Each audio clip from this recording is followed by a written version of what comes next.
Back. We're convened. Thank you very much. Sign says on the air, so we're good. I'm on, okay. Great. Hopefully the fact that we don't have anybody here is not a harbinger of the evening, but we'll see. Well, I just passed Dan Riley in the hallway, he's on the search committee, which is meeting down the hall. They were in here before we got here. Oh, were they? Okay. Yeah. Oh, and Tom, Very good. the police guy is down in the trans, oh, there we are, all right. I was like, he's in the other meeting. Here we go. All right, looking up. All right, first order of business, the minutes from February 26th that Pete so dutifully produced and sent around. Do I have a motion? Motion to accept. Do I have a second? Second. Great, any discussion? All those in favor, aye? Aye. Opposed? Excellent. Just one note, as we move forward, Mark, you should probably not move minutes, because if they're for both committees, you're only standing on one. Halfway, okay. So, just a note. Good. Thank you for the motion, but next time, no thank you. Never. Okay. Okay, so, since Sergeant Belvin is with us, we should just get started. So you wanna come on down and tell us all about what we need to know? Now, Carter has not shared your budget with us Okay, at this point, so we're gonna be relying on you to kind of fill us in. all right, and I know Andrea already, and I know Greg. Oh, yeah, introductions. Just I'm Don Barney. Dawn, Yep. good to meet you. Chris Berglund, how you doing? Seen you before. Ray Burkalt. I've seen you before. I already You're know. next. Oh, you already know him. I'm Pete Murphy. Pete. Yeah, we did it. I know Mark. Oh, Mark, Kleena Harshima. Nice to meet you. Very fully. There you Pleasure go. to meet all of you. Your memory test will start in 5 minutes. I guess it's good that we haven't met you before. We do the shapes and. Yeah. All right, so what do you want to start? Well, you have nothing submitted on your capital budget other than the cruiser, which is part of your operating budget. So, I know, did you have anything to say regarding the cruiser fleet that we should be hearing? Yes, so I did, in our budget, we did put on the capital budget, 30-some thousand dollars for new laptops, but Carter's decided to move that to a separate standalone article on the town meeting. Okay, I don't remember seeing a request for laptops. It's in the Yeah, FinCom it was- capital Yeah, we revision. talked about it with Yeah. Yeah, it was the Okay. laptops for the cruiser. Sorry. Cruiser laptops, 30,000, right? Yep. You got it in your schedule. And then the new cruiser pickup truck is. Look there, right where it put. Okay, is the- never mind. Okay, so he's So the- putting that as a standalone article. Yeah, so he came back with about $80,000 in a disallow for this budget right now. I just found that out yesterday, so we're working with that right now. But basically, the cruiser is replacing a 2017 Explorer that we have right now in the fleet with about almost 100,000 miles on it. Right now, we have it assigned to one officer who is our SWAT SEMLEC officer. He keeps all of his equipment in it. He can be called out at any time, so he needs his own car, really. But because it's the oldest car, we assign it to him, keep the miles down on it as much as possible. So this new vehicle will be replacing that one. Okay, and what does your SWAT leader end up with in the end? The next oldest car. We'll just move him to the next oldest car. Okay, so bottom of the totem pole. Yeah, so generally we try to assign 2 officers to each patrol car. So it doesn't, so they get used equally. But when we have an older car in the fleet, in order to keep the mileage down as much as possible, that'll go to somebody like him. Understood? And he uses it for patrol as well, it's not just sitting idle. When he's working patrol, he's also driving in that vehicle. Question, on the existing truck, is that gonna be traded, is it gonna just? I believe we just traded into the auto dealership, and Okay. I don't know, I think that money goes back to the town. To get something for it? Yeah, generally, they don't get too much for it, I don't believe. You know, I mean, the Cruiser has just under 100,000, which nowadays doesn't seem like a lot, but it probably has, I couldn't tell you how many hours of idling hours Could be, over the yeah, last could 8 be years, pretty good. you know. Okay. Thanks. And so tell us about the laptops and rationalization for that. It's more of a necessity than a rationalization, honestly. So the laptop computers, back 8 to 10 years ago, the town switched to regional dispatch. So our dispatch center is in Holden at the Wachusett Emergency Communications Center. As part of that, we put laptops in the car so that we could have computer-aided dispatch for the patrol officers in the car. One thing that does is it allows us to get information on calls we've been dispatched to on the screen. That's all well and good, but it also has CJIS, which is the Criminal Justice Information System. That is where we run records, we run license statuses, warrant checks, everything else is on that computer. That's the problem. CJIS requires certain security to be on all computers that have their software, for obvious reasons. They don't want to be hacked and have sensitive information going out to somebody else.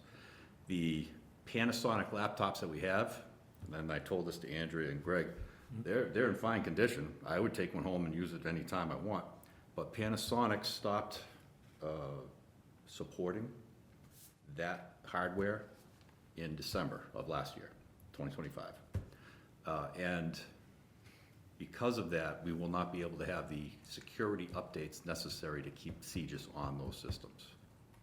As of, when will that happen? Well, it says we might be able to get one patch in, but it's gonna be within the next couple of months. Couple of months? Months, yeah.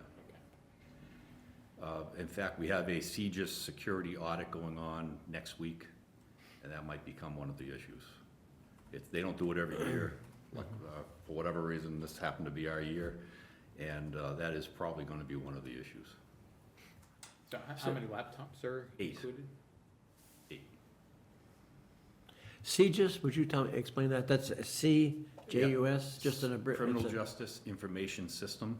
It's basically the FBI, the state, Mass RMV, court system. CJIS then was the abbreviation? JIS, Yeah. yes, sir. Thank you. So that comes out to a little over $4,000 per computer. About that, yeah. Are these special computers in some way? Is that Yes, so, like 14 These market? laptop computers are made rugged for, one, I'm not a computer expert. They have you can drop them, you can throw them without them breaking.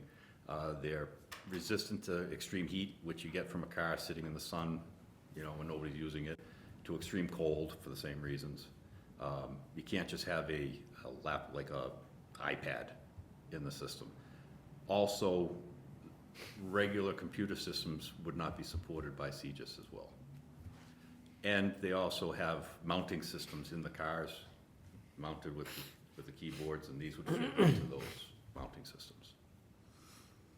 Okay. Any questions? So how long is delivery? If these go through, you said you only have a couple months left and. Right, we would order them immediately upon the July 1st.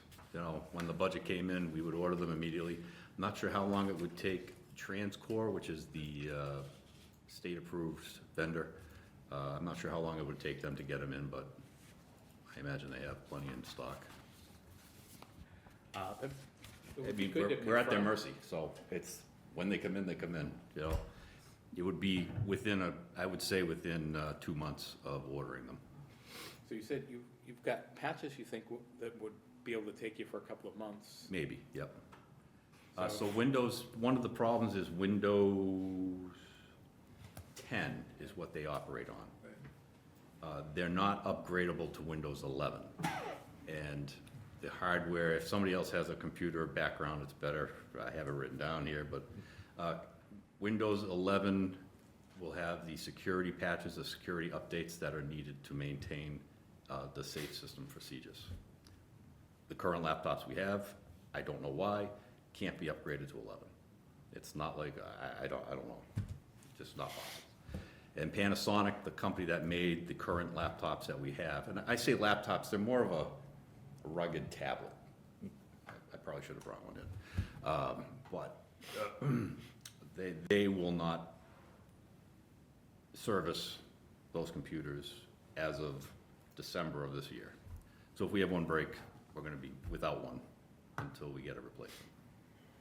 Okay, I was just following your timeline. Mhm. If these get approved at town meeting, and it's a 2-month delivery that puts you out into mid-July, is that gonna cause you to go offline for some period of time? Hopefully not. I mean, there's no other way around it. This is something that has come up. I wasn't aware of this until a couple of months ago, and if I had known about this in October, I may have tried to put it on that town meeting. Sure. So to your knowledge, you're not susceptible to any licensing infringements or anything like that, because you're not securing, you don't have that? No, and, you know, after this audit on, I believe, Tuesday, I can't tell you, they're very strict, We'll so, see, yeah, yeah, we'll okay. see. Okay, thanks. Okay. So from a process perspective, is there any way to get them sooner? No. Well, there certainly are ways of getting that done. It's a question of, does the interim town administrator want to take those pathways? If you were to figure out that you will be dead in the water and you have no CGIS connectivity, then you need to make sure the town administrator knows and may advise a different course of action. Okay. You know, we don't want to leave you exposed out there, so. I'll find out more on Tuesday, and if that becomes an issue during the audit, Okay. if that becomes an issue, I will certainly reach out and let them know. Is this the one that he wanted to make a separate, Yes, put into a standalone article on the town meeting. you know, what fund? Probably a different funding source, right? I would Is it still imagine. capital? I had a conversation with Carter in general. He has allocated, until he receives notice otherwise, $750K for capital purchases that would be made through free cash. So that he, you know, we don't do the, take money out of the capital investment fund and replenish it. He wants to go straight cash. Same difference. So I don't know if anyone here has any fundamental objections to that. We historically have not. I think at one time, I think capital investment approvals required a 2/3 think vote at town meeting. I think that's since been rescinded by the state, though. I don't Yeah, think it's that happens just anymore. simple majority. Whereas free cash was simple majority before, so that's, Yeah, and there, for those who didn't hear it, as you go back through different town administrators, you had different philosophies as to funding sources for capital items. There was one town administrator that thought they should all go through capital, A, for the additional bar to expenditure of supermajority, but also to, you know, separately track the amount of money that is funding capital items.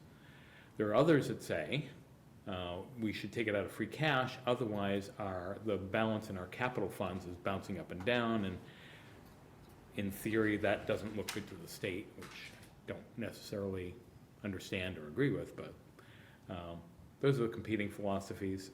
In the end, if they don't touch the capital fund and there's enough to fund capital purchases under free cash, I personally don't have any grievance with that.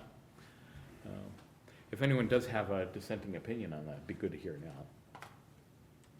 No, I don't think so. Okay, well, that was easy. One question, do you need all 8 at once, or can it be, They're all gonna go expired at the same time, because they're all got the same software in them. that I understand, but I mean, I don't know how many cars you have, or does it go with the officer, or does it go with the vehicle? With the vehicle, Okay, yeah. so either all 8 vehicles have them, or they do not. Generally, yeah, that would, I mean, so we have 2 to 3 cars, depending if the detective's there, sometimes 4, on the road at a time. So, I mean, I suppose we could swap out computers from bracket to bracket, but you're still gonna need 3 or 4. Right, Okay. So it sounds like at minimum you need 4, Yeah. and maybe you could do 4 and 4. If necessary, yeah. Okay. Thanks. They are tough, they're called tough books. Okay. I do have something else, if I can, about the budget. Well, the budget, the operational budget was gonna be next, so, Oh, very good, okay, very well. just started with capital since it seemed a little simpler. And then one more question, do these have any value, the used ones? I suppose they could be wiped and resold. I mean, I mean, they're Just a- perfectly good touchscreen things? things. How many years old are they, roughly? So they've been swapped in and out, but I believe around 8 years old. Yeah. No value. If they can't take Windows 11, Right. then they're not gonna do much with it. True, yeah, yeah. But recycled could make a nice perk for town employees or some such thing. Substitute laptops for people. I'm sure you'll have that conversation with the administrator. Okay, operating budget. We don't have the numbers. Okay. We know you and the interim town administrator have been discussing budget and staffing. So why don't you give us an update on where we stand? All right, so in total, for fiscal year 2027, we requested 2.1, do you want the exact number? No. Okay, 2.1 million and change. That includes, in salaries, 1.8 million generally. That includes $94,000 in purchase and services, about 60,000 in supplies. We have other around 6,000, and that's it. So in that amount, oh, this is just the police department operating budget, by the way. We also have a communications operating budget. Sure. That's separate because of the regional dispatch. So how does that compare to last year's ask and what has changed? All right, so last year's, or this current year's budget is at 1.7 million for salaries, 57,000 for supplies, 97,000 for purchases and services. The reason that one's higher than it would be for this year is there was some costs that left our budget because of the new building manager went into his budget. You got your 9,900. So other than salaries, all the other line items on here were gauged at about a 5% increase over last year. Salaries are different because we have obligations to the collective bargaining agreement. We have step raises. We have a couple of officers that achieved their master's degrees, which would entitle them to the educational incentive.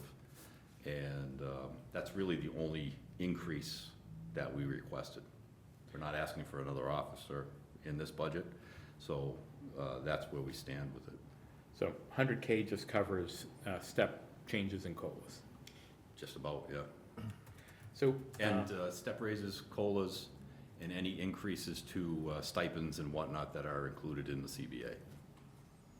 okay. Now, I know there were a lot of discussions about the cost of overtime, the number of officers that are known to be going on one type of leave or another. Mhm.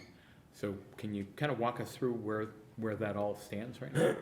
We currently have 2 officers out injured, IOD, injured on duty, and they're not foreseen to be coming back anytime soon. So we budgeted that into this as well because we have to cover their shifts. Well, one of them's the chief, so I'm taking over his position. One of them's a sergeant, so a patrol officer, so we have to fill his open shifts with overtime. I would not go below 2 officers on a shift. 2 officers per patrol shift.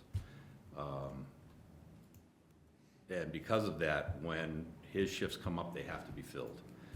The other problem is, with only 2 officers on a shift, if somebody uses personal time off, whether it's sick, vacation, personal time, we have to backfill that with overtime as well.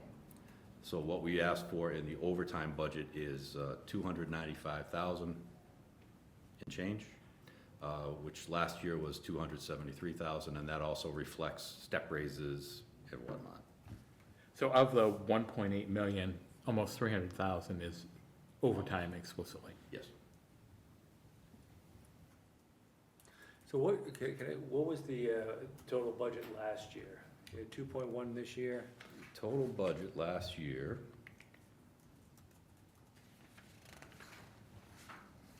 Should be two. Total budget last year was, for this fiscal year or last year? Our current fiscal year. FY '26. Yeah, 2 million and change. So just over 2 million. Yeah. And this year, in '27, you're looking at 2.1? 2.1, yes, sir. So that's not a huge. No, it's- Yeah, we had heard Yeah. a preliminary that sounded like it was a larger request than that, but there's been changes since then. No, unless you're talking about the communications budget. That was a large increase. Perhaps, okay. All right, well, stay tuned. So Okay. basically, it's a $100,000 increase over last year. That's it. Yeah, just under. And as you, what year in your union contract are you right now? Is this year one? No, this would be year, they have one more step raise, so I think we're in our last year of this contract. It'll be renegotiated in June of, or whenever, next year, 2027. Or fiscal year 2028. Okay. So an overall 5% increase is what we're talking about. And that's no additional staff. That's just routine increases, Mhm. step as well as collective bargaining, period, It's- and the overtime. It's consistent with all the others. You know, they're all nominally 2 to 3% COLA. With step increases, it's always 4.5 to 5%. There was the 2% COLA in the CBA as well. So we would expect, without any extraordinary event, the increase next year should be right around 100K again. Probably around the same. Salary. Yep. If no staffing additions and everything, right? Yeah. And the cruiser is in at 2.1, right? Oh, good catch. There's only 50K, I was wondering. The cruiser is capital, yep, capital, and actually, good point, thank you. I have the numbers before Carter took it out, the 30,000 out, that also includes the 30,000 that was in capital for the computers. So reduce that number by $30,000. Which one? The 2.1. total budget that I told you, the 2.1 million. Yeah. In my numbers here includes both capital requests, includes the cruiser, and includes the $30,000 for the computers. Okay. And we're pulling the 30,000 for the computers 30,000, out, yep. leaving the cruisers. Yeah. Okay, thank you. Because there was a cruiser in last year's too, I I believe. believe, yes, there was, definitely, yep. So, as we look at cruisers, the kind of the operating format was 5 out of every 6 years, we purchase a new cruiser. Is that still your expectation? In an ideal world, yes. Okay. Well, we've been sticking pretty close to that, so, as ideal as it gets, I suppose. When we continue, I'll explain. Okay. All right, any other questions on the police proper operating budget? The only question I have is about the salaries. Are the salaries comparable? I mean, are you having like a rollover because they just go next door and get a raise? Or are you doing? No, I would say, and this is just off the top of my head, that we are high middle Okay, but right now. I know Sterling has a higher pay rate. We did just lose, we offered the new job, we just hired a new officer back in February. And one of the people we offered the job to wouldn't come over because the pay was too low. But at this point, that's not a concern. an issue? Okay. Okay, communications. So, communications is at Let me find my paperwork here. Do I have communications in here? Must. Communications, I don't have the, that's an oversight, I don't have the actual numbers in front of me, but the amount went up almost $100,000 from last year. Oh, geez. That is the assessment from the dispatch center. We don't have a say, that is set by them. Because we don't have our own dispatch center, we are pretty much at their mercy for whatever their increases That's are. like 30%, isn't it? It's, Or yeah, higher? it was, it was 200,000, went up to almost 300,000. Oh, so more than that, so 50%. Because last year went up. Now, too. according to the information I've heard anyways, another town that has their own dispatch center is paying approximately $650,000 for salaries and whatnot to operate that. So we're still saving money. It's not something that I would have proposed to do back when the time came, but I didn't have a say in it. We're at their mercy for when they raise expenses. We really have no choice. We can't operate our own dispatch center. It would cost too much. You would be spending probably twice what they're requesting right now just to get a dispatch center up and running. That includes the 911 system from the state, because there won't be a grant for you for it. The state wants us to consolidate into regional centers.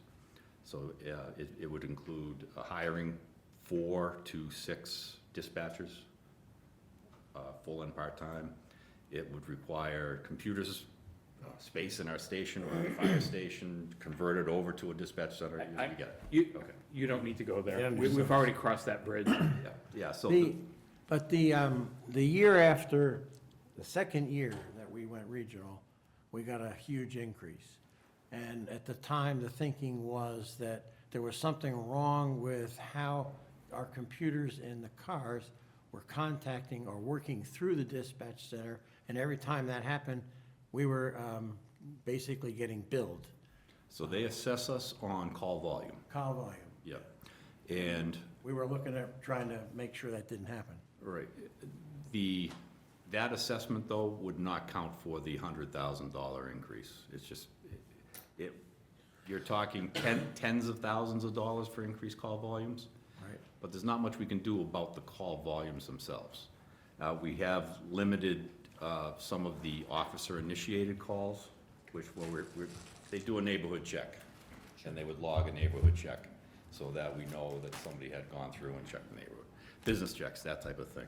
We've tried to limit that, but we can't cut it out completely because we need to keep track of what's going on as well. This increase was strictly because of their operating costs up in dispatch. Their operating costs went up 50%. Well, they switched, you might need to speak with somebody from dispatch, the regional dispatch liaison, but as far as I can tell, they switched from Holden PD. So Holden PD operated the dispatch center for our regional system. They are now a separate entity. They are their own entity now. They are no longer, they're still in Holden PD, but they are their own budget, their own, yes. Do you have a seat on that, board or whatever, of the? No, I mean, there is a meeting periodically, and they do come to us and tell us about these increases. But you don't have any, There's no say board- in- There's no like board of the. Yeah, there's no say in board of how they- Participating communities, no. No. Really? I thought There is a- that there is the a- chiefs of each town had a seat of some kind where they would, There is an informational meeting where we can air our grievances and say what we think needs to be But approved you don't or have any whatnot, but the voting. budget, as far as the budget goes, no. It's separate, wow. But it's So still cheaper. You're satisfied, though, the call volume issue's not a problem anymore? That's not causing So, the. But that is still how they proportion, Mhm. right? Yeah, that's one of the, difference. that's, So we're still getting billed on that, but our call volumes is normal compared right, to so, other police departments, we regionalize with Holden, Paxton, right? Princeton. Sterling, isn't Sterling in? No. Oh, Sterling's not. It's just the 4 of us, and, us, obviously, so we're the second highest call volume to Holden. Holden has the highest call volume. So a question, so if I call and say, you know, God, they're just flying down Goodale Street all the time, you know, the kid, is there, am I going through that call center, or is that just, I am? So that's a call that, you know, even a complaint or something like that? Yeah, so if somebody calls in a complaint, that gets registered as a call for West Boylston. That's part of your volume, Mhm. yeah. So the non-emergency number goes to the call center? Yes, unless you have the direct office number. Interesting. And fires there too. Fire is there as well, yes. So- Did you say the budgets are based on, are they different per town, or are they all the same? Different per town, Just based on by- call the volume. Okay. So this new entity that you're describing, is it under whose jurisdiction? Is it under Holden? Is it, They're under their own jurisdiction now. They have registered as, instead of being Holden Dispatch, they are now the Wachusett Emergency Communication Center. They're their own entity. They have their own, 04 number? department head and Yeah. whatnot. It's not under the Not chief part- of police in Holden, they have their own people. Who approves their budget? The town of Holden, I believe, is the one.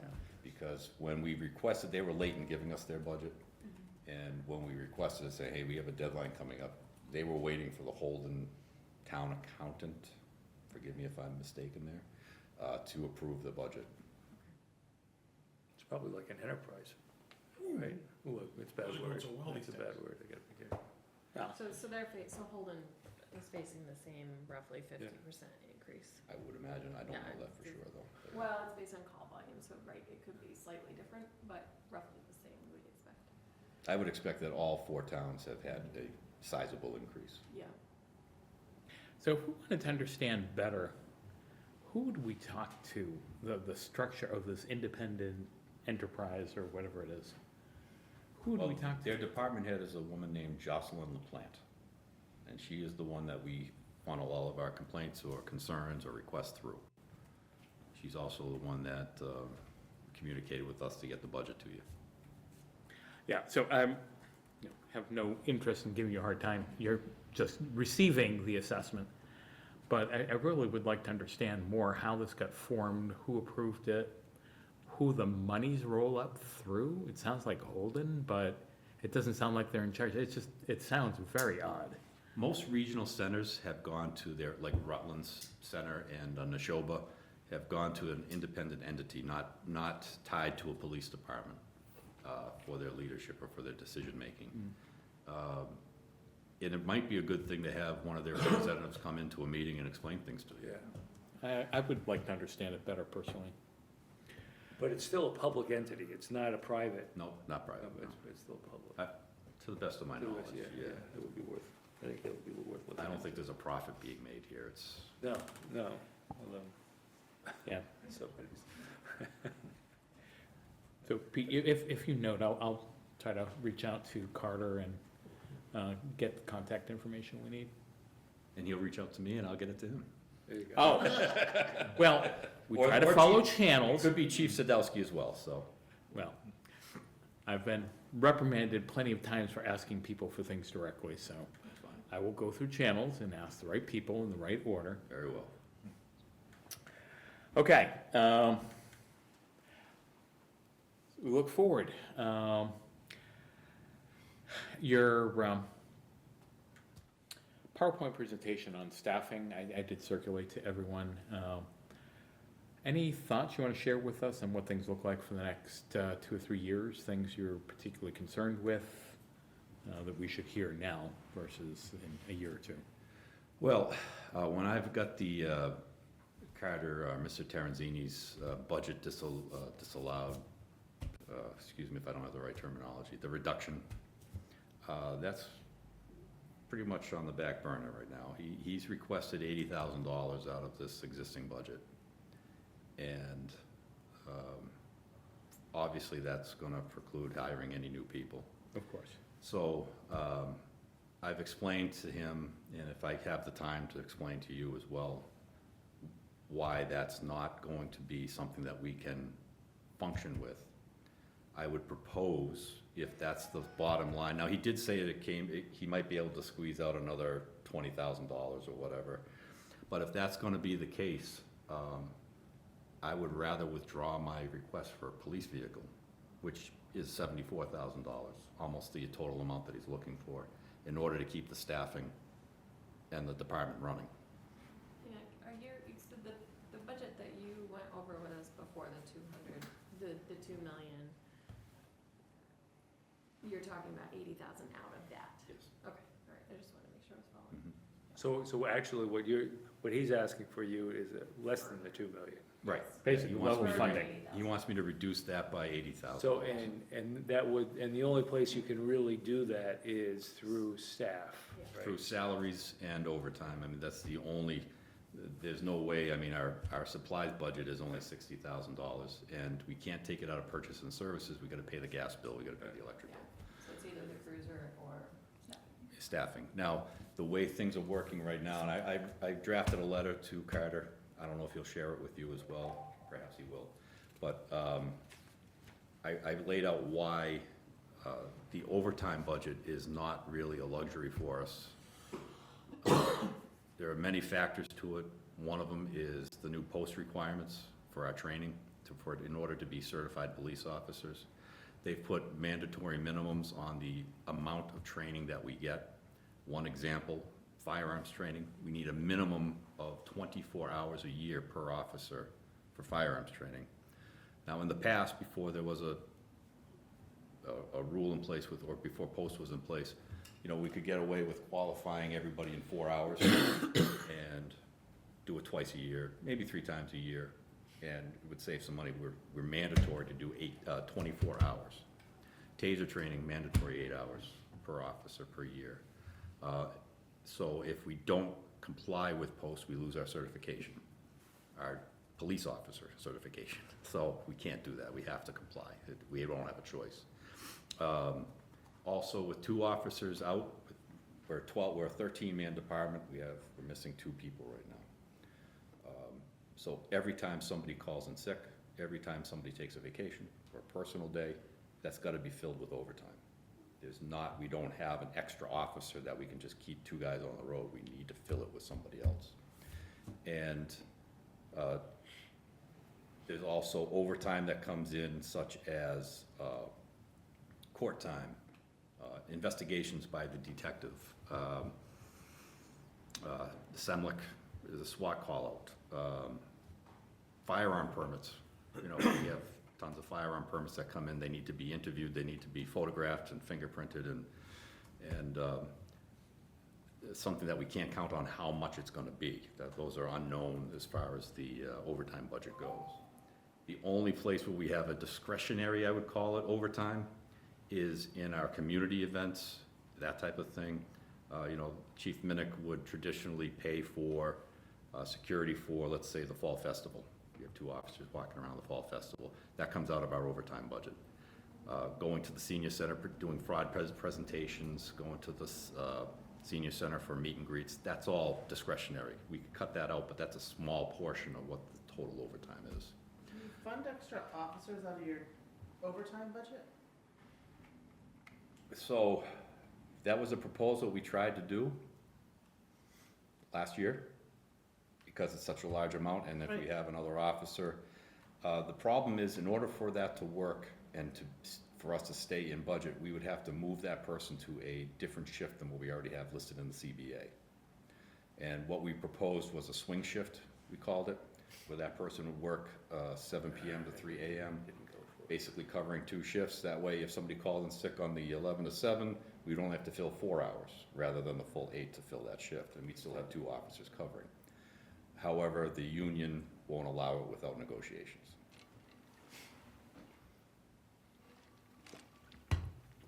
Because that wasn't part of the package when they first. Right, their shifts are listed specifically in the contract. 7 to 3, 3 to 11, 11 to 7, and then a 3 to 11, 11 to 7 split shift. So, But this no would be the swing. creation of a new shift, and then if we just put an officer on 3 to 11, it's not gonna help us enough to make up the overtime that we'd be spending to cover other shifts. And what's the cost of a new officer? For us, it's around 80 to 90,000, but I guess for the town, because you're adding in whatnot, Benefits and. Yeah, plus So, benefits. 120. 120, 130,000. Well, that sounds like a conversation that we will continue when negotiations come around to, Well, Try that's to something fold that, in some that can be, flexibility. that can be, you know, unless the budget gets drastically reduced in the fiscal '28 budget, that's something that we can bring up with the union and try to negotiate and have that put in. When does it reopen? I mean, is it 3 years? I believe it's 6 months before the end of the contract. The contract ends next July, next or June 30th of So 2027. it's another year, all right. But No I point think, in really. I think they're 3-year contracts. They are 3-year contracts. Okay, so there's no point in reopening it at this, well, at this point, No, you're reopening a can of worms if you do that. Tax, Because yeah. once you reopen the contract, anything can be brought in. Right. Gotcha, thanks. yeah, three-dimensional puzzle, to be sure. Mhm. Well, I suspect the conversation about overtime will continue. It's a big number, and it's, yeah, the rationale you're making about officer burnout and that sort of thing, I think people hear what we can do with it is another story. But as far as the salary budget, it's 79,000 and change. Our payroll every 2 weeks, so we get paid every 2 weeks, 26 weeks total.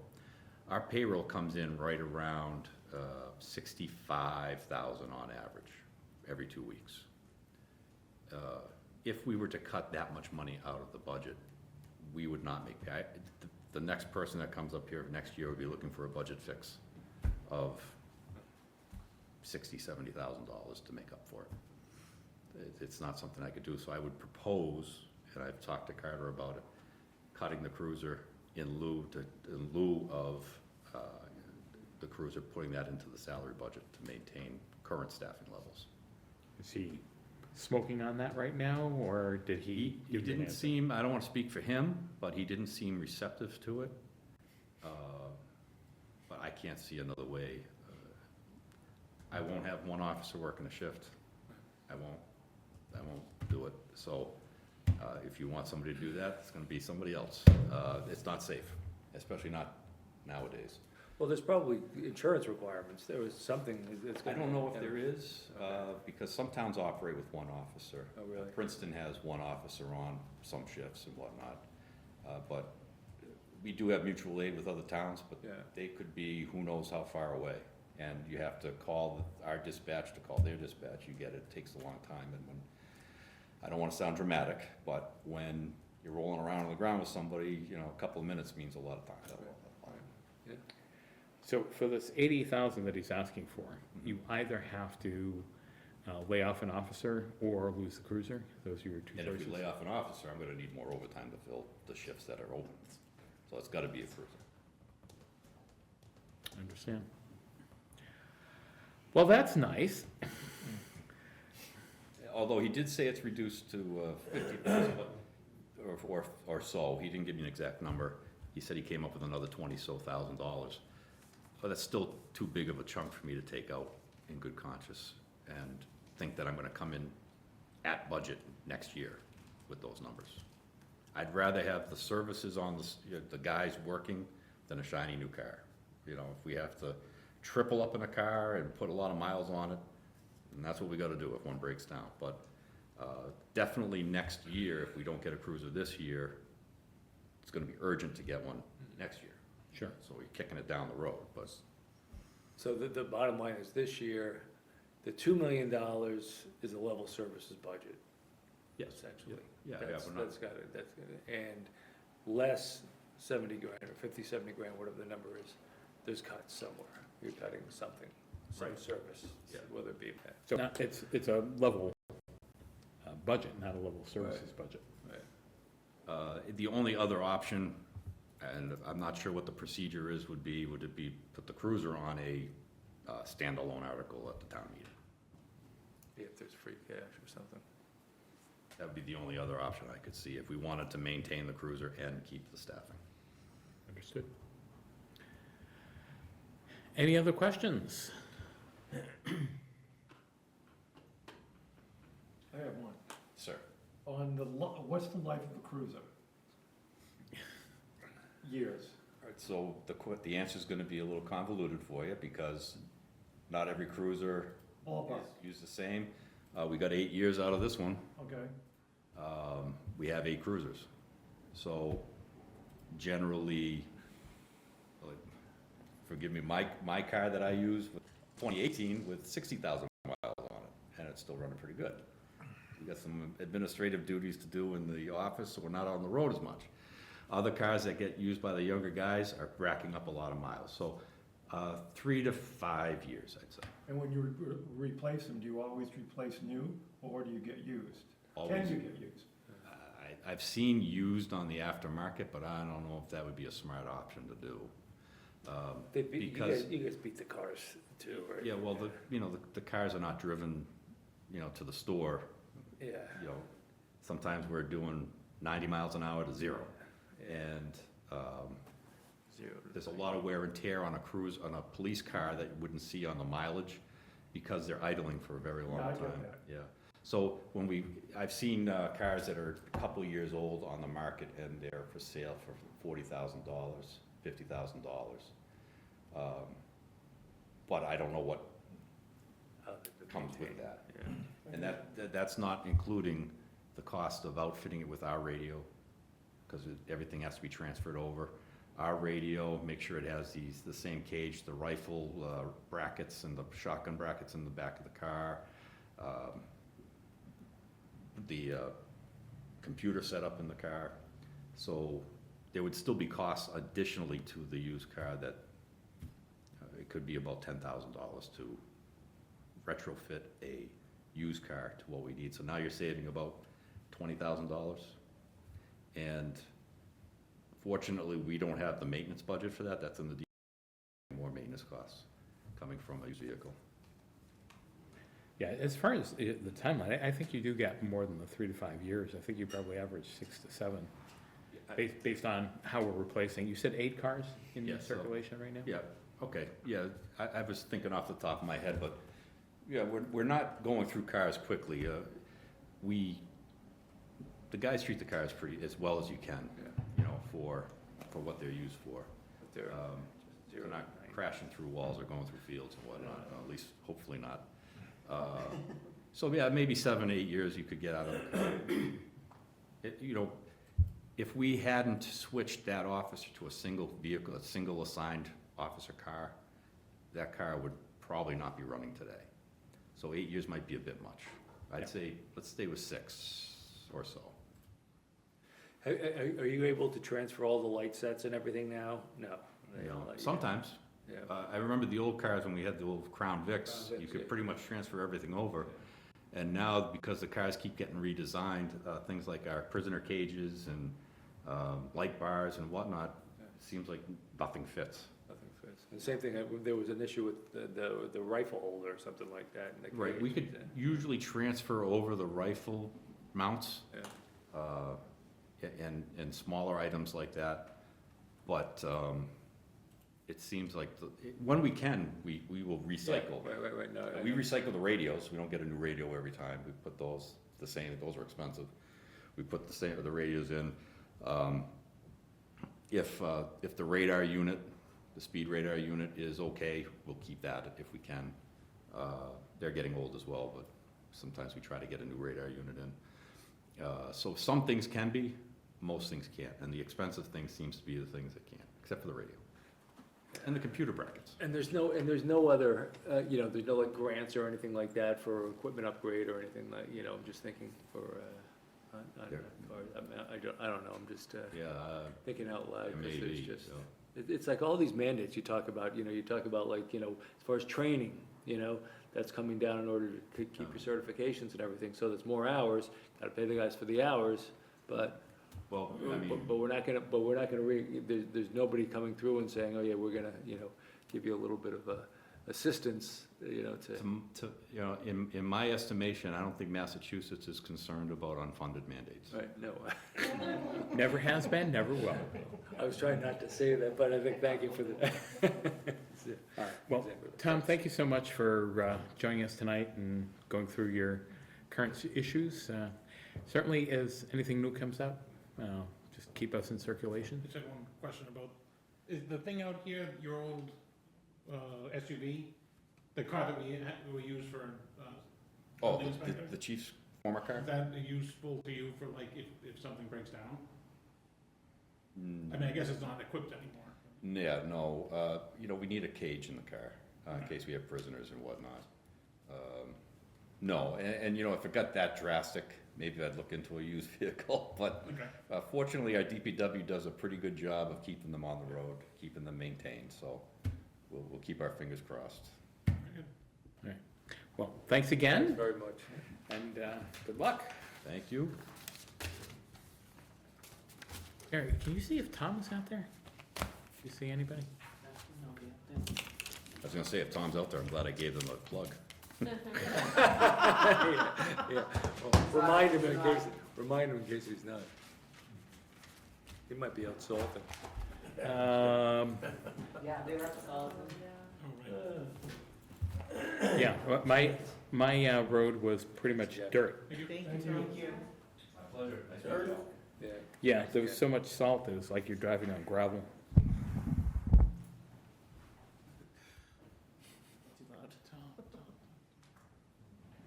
Let's see if we got anything from him.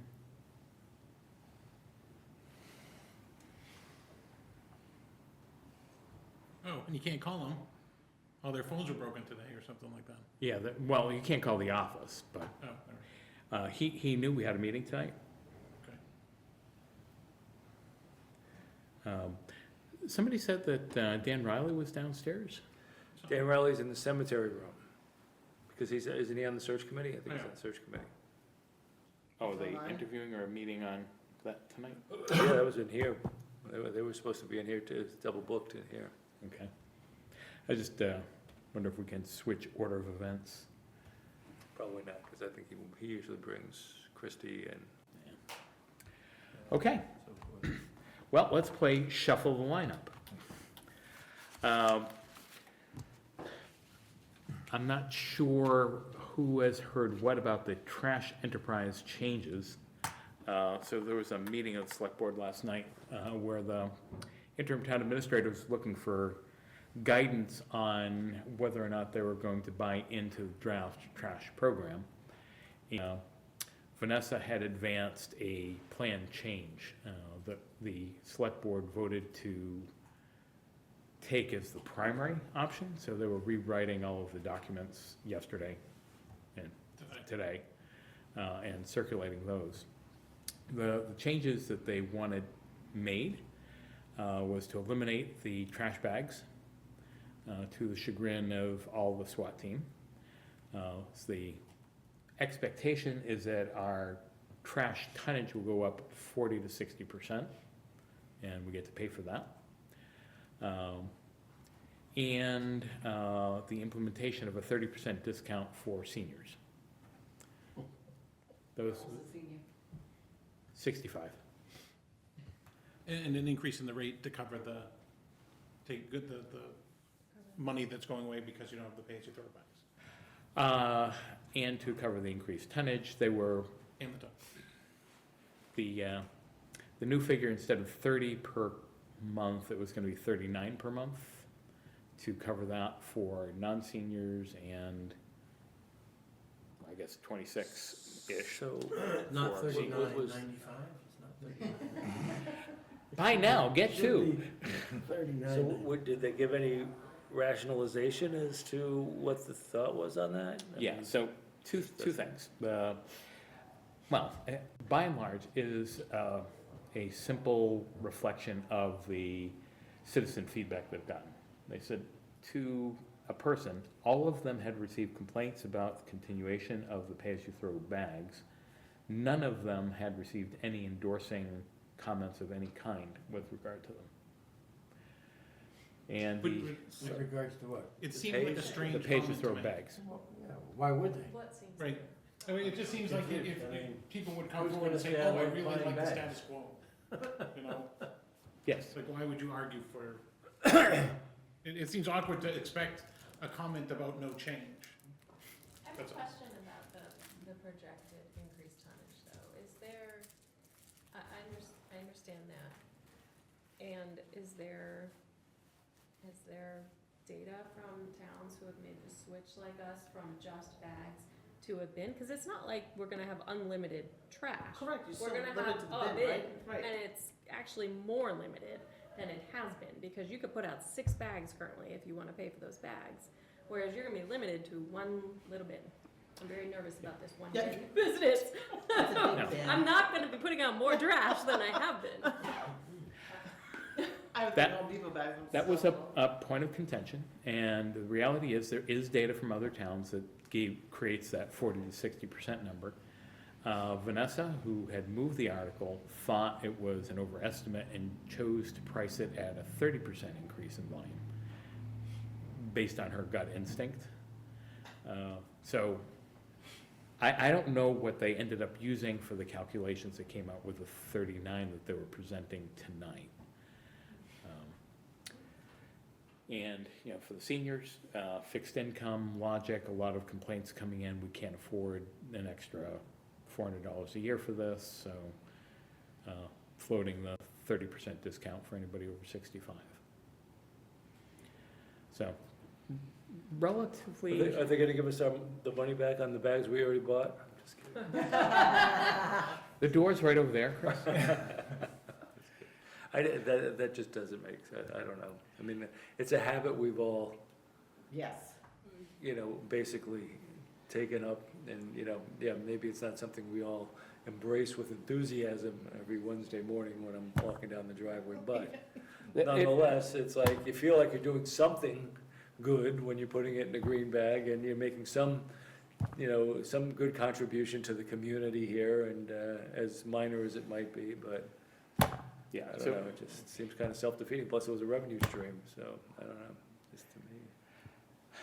they have priced the 130K differential between bag revenues and bag costs into the increased cost of the enterprise, along with whatever they calculated to be the increase in tonnage disposal. So I haven't seen the numbers. I've asked several times for the spreadsheet that shows that, so we can look at the math. Have not received that. It's hot up. Who's doing the spreadsheet? I mean, who is that? Because it's not SWAT anymore, it doesn't sound like, right? Yeah, they have been bypassed in this consideration. But in the end, it's purely an argument of convenience. Okay. Convenience wins. Has there been any decisions about how you get a second bin, if you need a second bin? How or if? Both? Yes, that, in the FAQs that they were going to review tonight, you could request a second bin based on availability. You know. The rate for the second, there would be a delivery charge for the second bin and an adder to your monthly fee, which I think was like 50% of the first one. But I didn't read the revised details closely enough to say that with confidence. But yes, those provisos are in there, so you can get more disposal capacity. I will avoid it, I'm just wondering. What's that? I will avoid it, just Gotta find wondering. the neighbors that don't use their. Exactly. You gotta break up the boxes, that's it, break up the We boxes. carrying a bag up to Chris's house? That's right. You're welcome. Can I ask a question on this, which is, comes from profound ignorance? Well, I'm not sure how profound that could be, but go for it.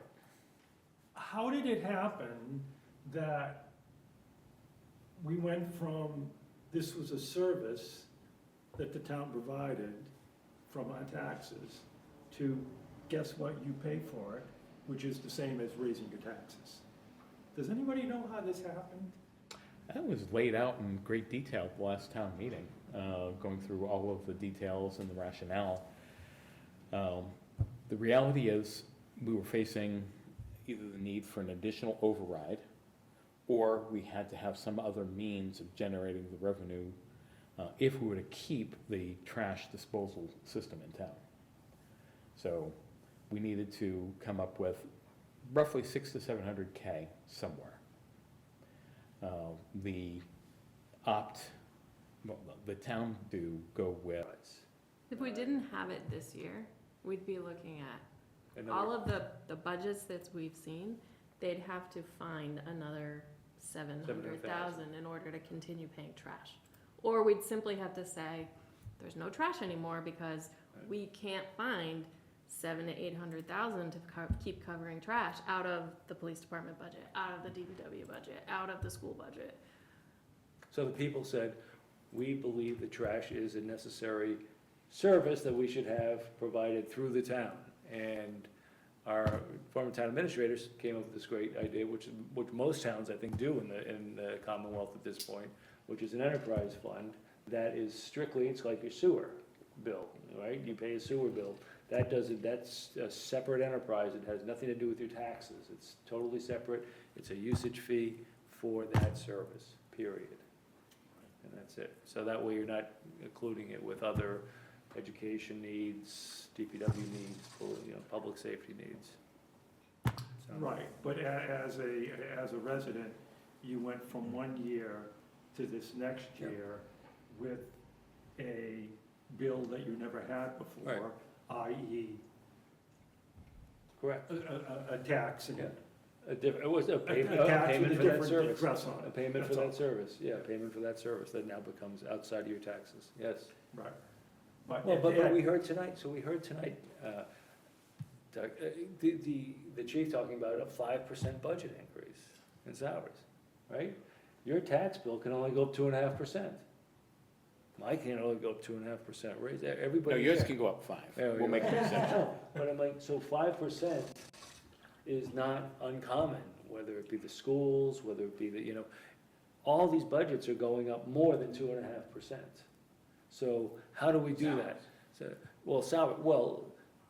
and how do we fund that? So it's either through new growth, where we have new buildings going up everywhere and contributing new money to that tax base, or new property coming on, which we don't, so that's not happening, or we have to be innovative, and I think, is. Well, Heather tried to be innovative. one of those ways is to tighten your belt Right. Okay. and reduce services.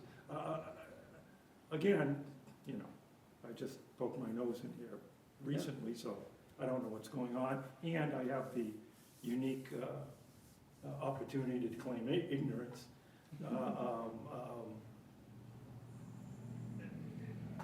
I don't think that a growth in what they're asking for their budgets should be just a given. So what could you cut from his budget tonight? I would definitely, the first thing I always look at on all of these things is overtime. How do you pull that? And what I have no idea about is, do we need 8 cruisers? Do we need this many people? I don't know the answer to that, but I would look at it. I think listening to I him. don't know the Can't answer. do any less. So I would direct you to, and I think you put it out on the shared drive, right? The presentation that the police made back in, it was a PowerPoint presentation showing the current staffing levels compared to other communities in our area, their staffing levels, showing the budget compared to other budgets in our area. It was kind of eye-opening from that standpoint. I don't know that it got down to the nitty-gritty as to the number of cruisers necessarily, but Bodies, It need bodies. did not.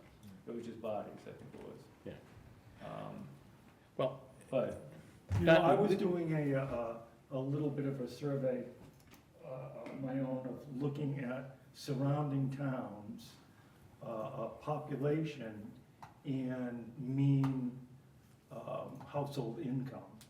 And we're pretty close to the bottom. And I saw this in some other things that I was doing with the town, that it seems that the attitude is we're bigger and richer than we are. And- I don't think that's the case. No? Okay. No. But to your more general point, to have budgetary control is going to require some kind of reorganization. The reality is, as Chris was pointing out, 3/4 of our budget is salary. Right. Of that salary, there's an average of 4 to 5% increase per year when you factor in COLAs and lane changes and step increases. So that's 3/4 of the budget. The other quarter of the budget is dominated by things we can't control, like retirement assessments, insurance costs. There's a few others in there, but You know, there's a lot of those stuff were like baked in. 14% increases and huge numbers, you know. Yeah. I think those two line items alone were $700K increase over prior year. We can't control those costs. So, you know, we can look at trying to reduce personnel, which means reducing services, but, you know, take it at face value, the schools have let go teachers 2 years in a row. Yeah, they can't cut it. So, you know, at some point, how many teachers can you survive in a school system with? You know, the chief says, you know, it's not safe to run with less than 2 officers. So, to get any kind of budgetary control in this environment is either gonna require relaxation of Prop 2.5, which is not gonna make anybody happy, or major structural changes, which is not gonna make anybody happy, or we go for an override, which is not gonna make anybody happy.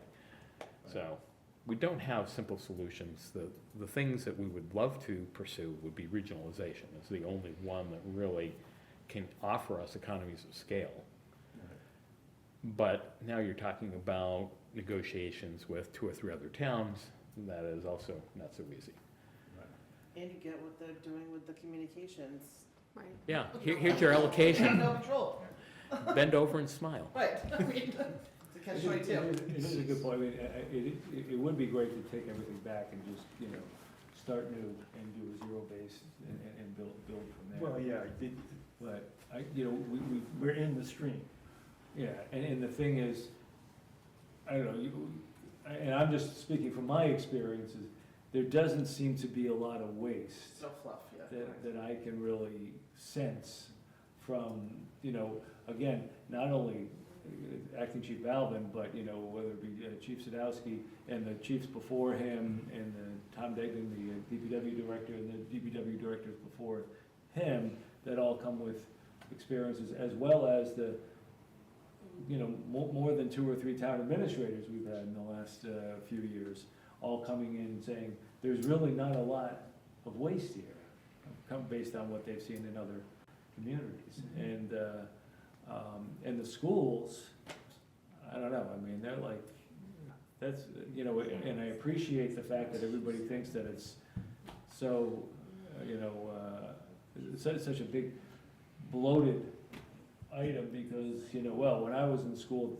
you know, 60 years ago, they didn't have this kind of, you know, but it's a whole different environment today. I mean, this is the thing, it's a whole different environment. I think they're doing so well with what they have, and there's really, again, not a lot. Well, that's true. You do get to the point where some things just plain are not doable, Yeah. regardless of how much you like it or not. We'll hear it tonight from when the superintendent comes in and talks about how his, 30-odd% of his budget is special needs. Mandated. Mandated, I mean, that's 30 some, and how many special needs students are there? What is it, 17%? It's like, you know, 15%, something like that. So, that's a big, a lot. and you have to do that, you can't not do it, you know? So- It's unfunded mandates, he said it, right? So I've let this gone on because, you know, we have an obvious time gap, and, you know, you can get some information. It's really a bigger, longer-term discussion, Yeah, no, and this, so. as I say, But, you know, feel free to ask anyone privately, they can give you Okay. their own perspectives. Yeah. But it's a problem, it's not just for us. Rutland, as I understood, had a $3 million operating deficit on a $15 million budget, or $30 million budget. yeah. I mean, don't know wanna how eat they're up- gonna fix that. I don't wanna eat up all the time either, just Yeah. some of these things Good kind of. question. No, Sure. No, it's reasonable, that's why I wanted to let it play out for a while, just to kind I of think give you a it's nice to sense have of it an out. immediate answer. But there's more to it than that, and, Oh, you know, we're happy to dig I'm into the sure of numbers that. together. Yeah, yeah. And we all come on here thinking we're gonna cut the waste. Yeah, of course, and that's a good thing. Yeah, we gave up all our salaries. But I'm still here, so. We had some people come and Wait, leave. still trying, still trying. Didn't cut my one. Can I do a little poll to see about the pay-as-you-throw bags, if we weren't going to an enterprise? if the carrier just said, So, go, what's your question? Let's have the poll. well, if we didn't go to an enterprise and trash was still in the budget, but the hauler said, we have to go to these carts. And we said, okay, and we paid for the carts, everybody got carts, but we still wanted to keep the pay-as-you-throw. Would it be a different question if it wasn't a separate fee? Like, if it was just, all we're doing is just saying, we're keeping the money from the pay-as-you-throw money into the budget to pay for trash, but you do take a plastic bag and put it into a bin, you know? It's still the requirement to buy the bags. So what's the question? Make it Would you concise. support pay-as-you-throw if trash was still in the budget and the only difference was the bins? Yeah, they're complaining about paying, I don't think that would. There still would be complaints. With bags, because there wouldn't have been an event that pushed things along. Who? Dan, He hasn't. he hasn't come in yet, but I think he's down the hall. He'll be here in 15 minutes. We hope, yeah. He better still be here. So, you wanted to poll, what do people think? Quickly. Oh, I would think that it wouldn't be such a big deal, I in my would- opinion. I wouldn't care if I didn't have to pay the extra $40. Is that what you're saying? Yeah, so you don't have to pay the extra $40, but you still have to pay the 8 or 18 or whatever, 10 or 18. Yeah, I don't care about that. Or, I'm used to it. That's what I mean, that was my thought too. I didn't, and that's why I thought the comment about, I don't have any complaints about wanting to keep the pay-as-you-throw cost, because people are used to it. Why would you come forward and say, we have to keep this? I mean, it just doesn't seem like a comment. I think there's a political reason, and I don't say political in a bad word, I just think the practical reality is that this is a big change. Trash is coming out, it feels like a tax increase, and if It's there's a absolutely, way yes, to absolutely. sort of Get it over the make plate. that less irritating, make that less offensive decision that the select board made. Although I do understand the risk, and I can see them coming back at some Yeah. point in the future if we start paying a lot in the tipping fees. Yeah, Yeah. just, in the end, we as a town who are complaining about financial constraints are choosing to take on an extra 200K worth of costs to support not having bags. Potential extra cost. Well, 130 plus some unknown amount. Okay, continuing, just to talk for a minute about meetings. So right now, we have scheduled 2 joint meetings with the select board on the 15th and the 22nd, I think.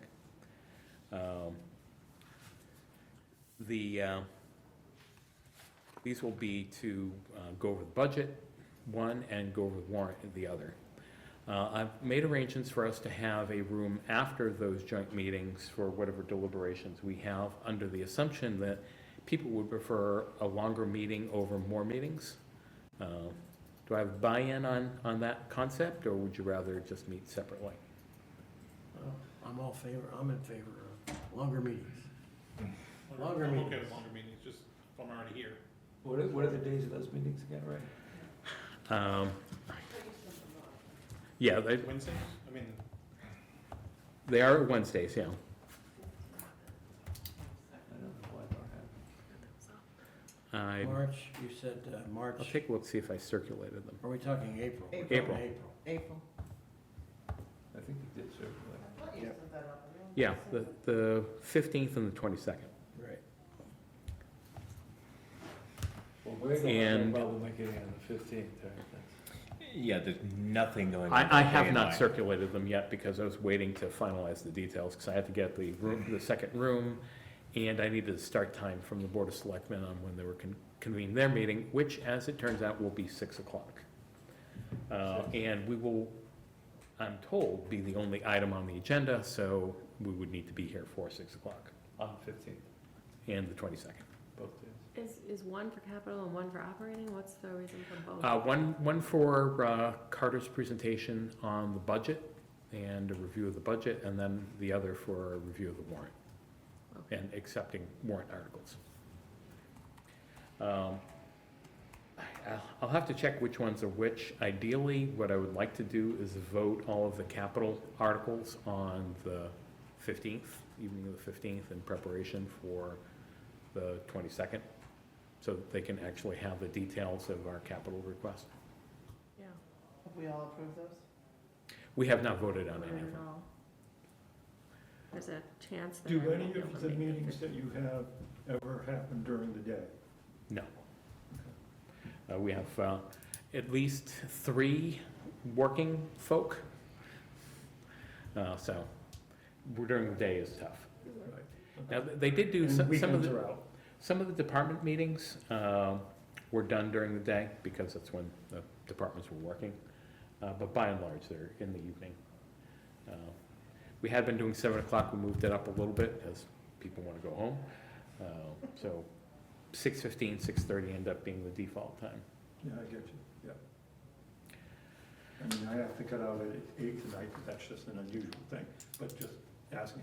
The one that I thought that was the most ridiculous when they did the town meeting, that went till like 1 o'clock in the morning.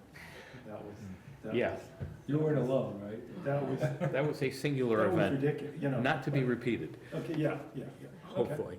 I hope not. Yeah, right. Okay. Well, I think the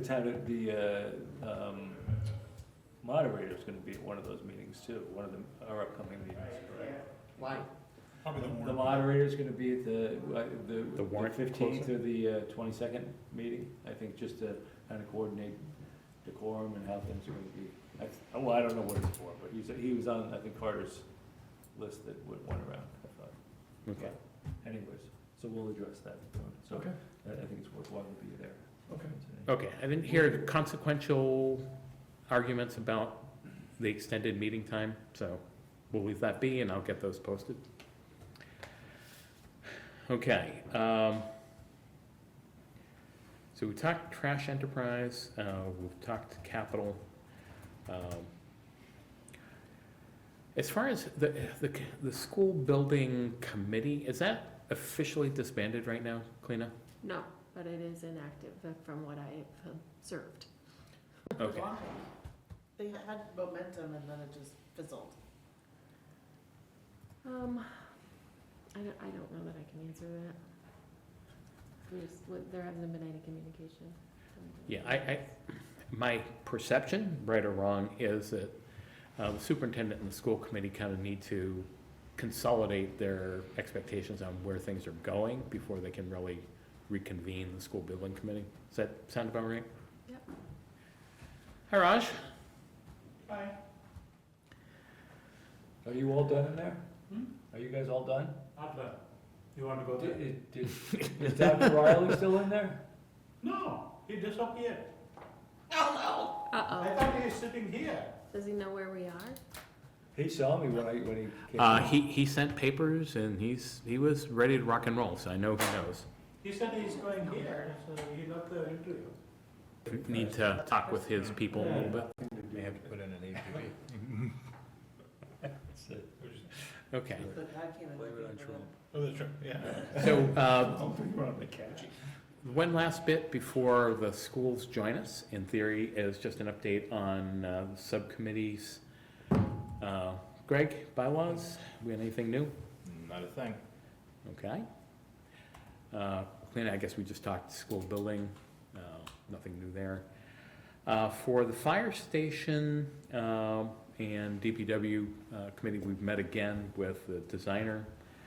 I guess the short version is the only property capable of supporting a combined facility is on Lee Street. We've got to figure out if there are any codicils that prevent that from happening. It's the only property large enough to support both. And that includes the property they're on right now? Lee Street. The property they're on right now could be forced to fit, but there will be no future expansion capabilities. I think there's a Next to the farm? I think there's a conservation Next to the restriction on it. Next That's to what they're Shores. trying to figure out. Conservation Keep, restriction on Lee Street, we're talking about Yeah. now? Yeah. But currently, the property they're on right now, they could force fit it, but it's not an ideal They, situation. they believe they need 5 bays for the fire station. Yeah. they can only fit 4 on this property. Yeah. So it requires a rethink as a minimum of what fire station needs would be.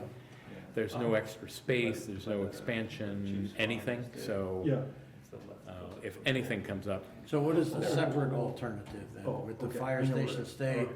on the property it's on now and move the DPW to Tenon Drive?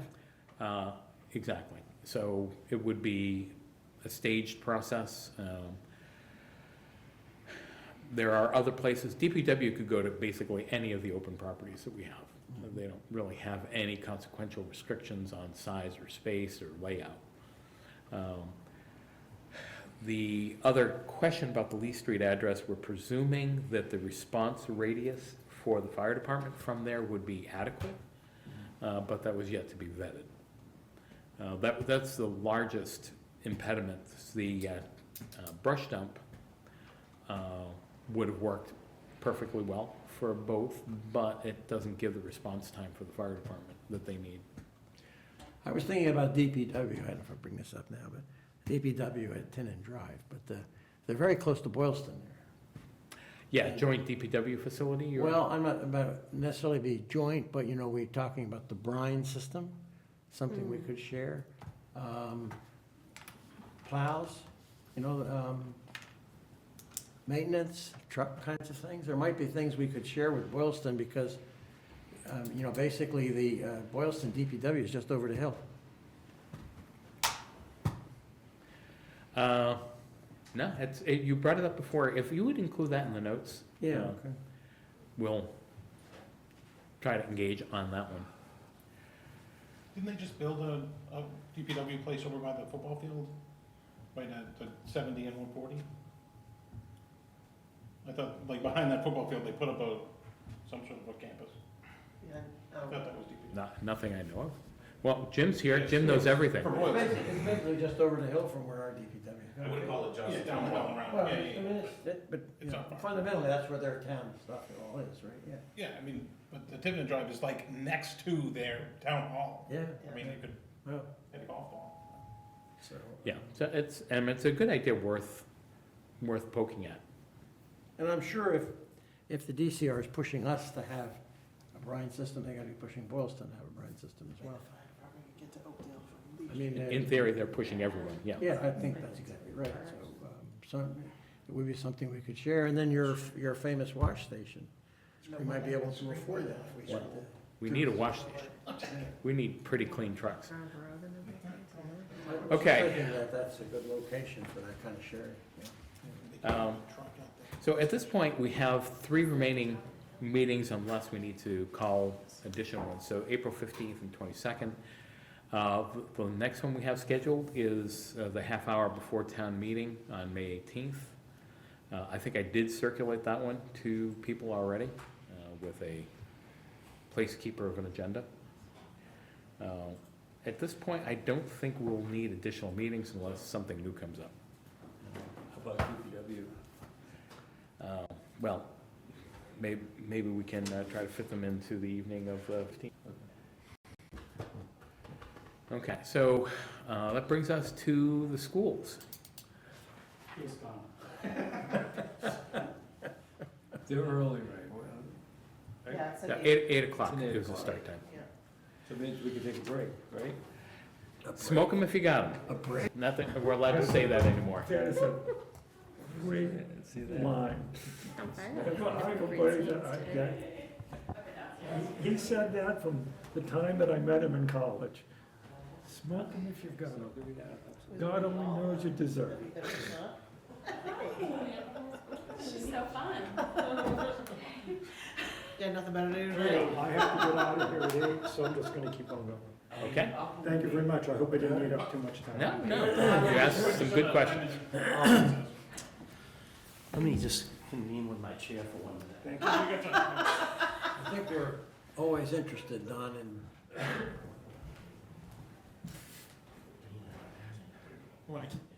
good ideas. Come up with Now, good just ideas. checking, did we,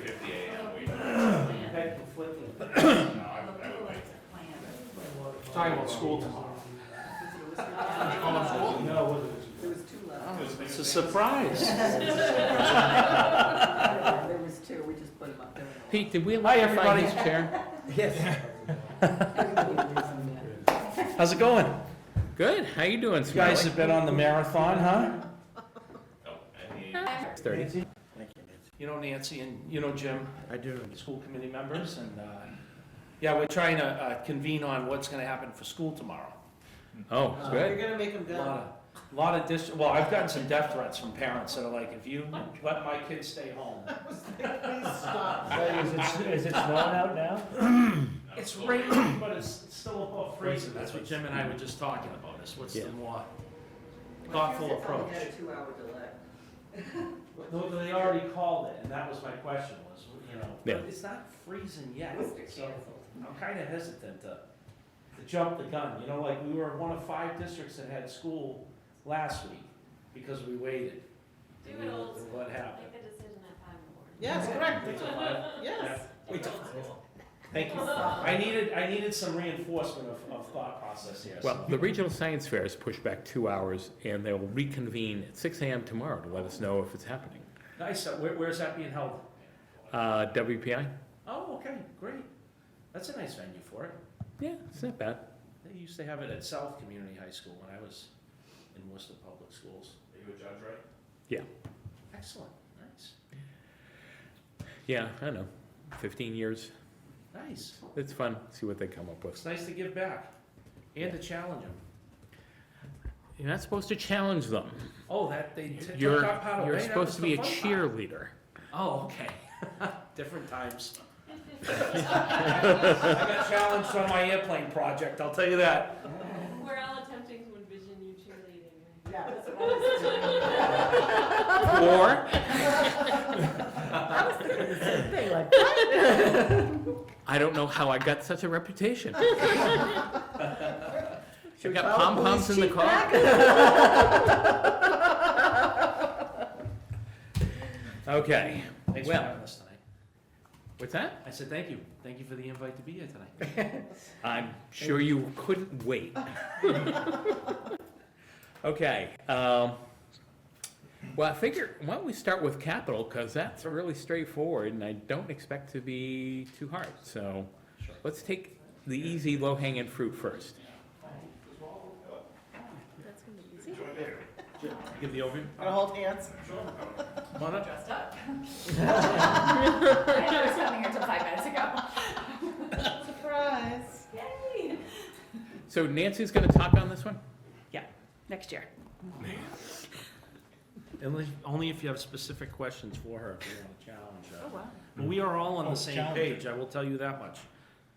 That one, Is this on? 8 and, no, turn it on. Oh, okay. Well, I wasn't really gonna talk, but, okay. I can turn it off in here.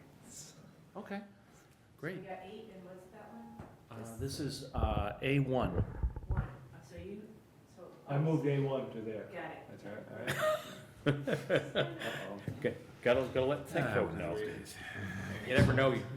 we Forgive keep you my away. first time going through this process, so I'll try to lay out what our capital projects are and obviously answer any questions. We have 3 ticket items that we're looking at as a school district. I'm gonna start with the first, which is something that's is a planned for. It's a potential regionalization study. And so we've worked with the Mars Consultancy Group, and they're also a state group that does regionalization projects. And we've asked them for some guidance on financials. If we were to explore regionalization partnership, what might it look like? And so we'd be looking at something that would probably span the course of about $50,000 over 2 or 3 years, and that cost would be split between, in thought, it would be split between the two, our district and whatever other district wanted to study that potential. Hence, the request for the $25,000 in preparation for that potential. Now, important to note that regionalization exploration, we've taken some feedback from the community, from the families, and also any other residents or stakeholders who wanted to submit on that survey. The request to explore regionalization was the majority of the responses from that survey. And so we're trying to do the bidding of the town here and do our due diligence around the subject.